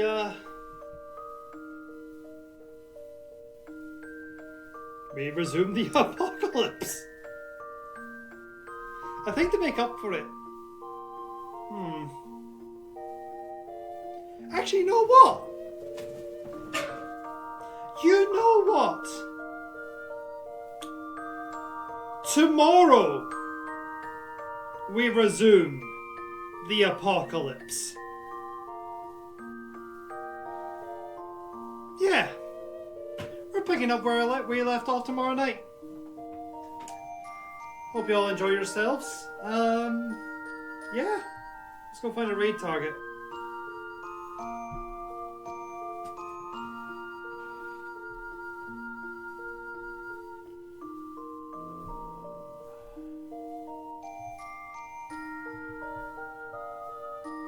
We shall go raid...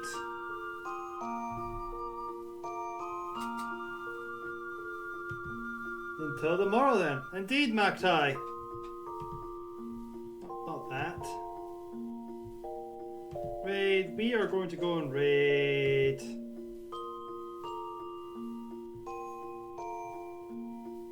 Yeah. Indeed, Darth. Bonus stream! Celebrate, everybody! In the meantime, you go and learn about the dinosaurs of Egypt.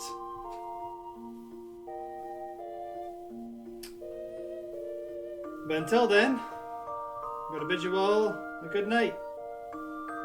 And cheery bye. And cheery cheery. Cheery bye.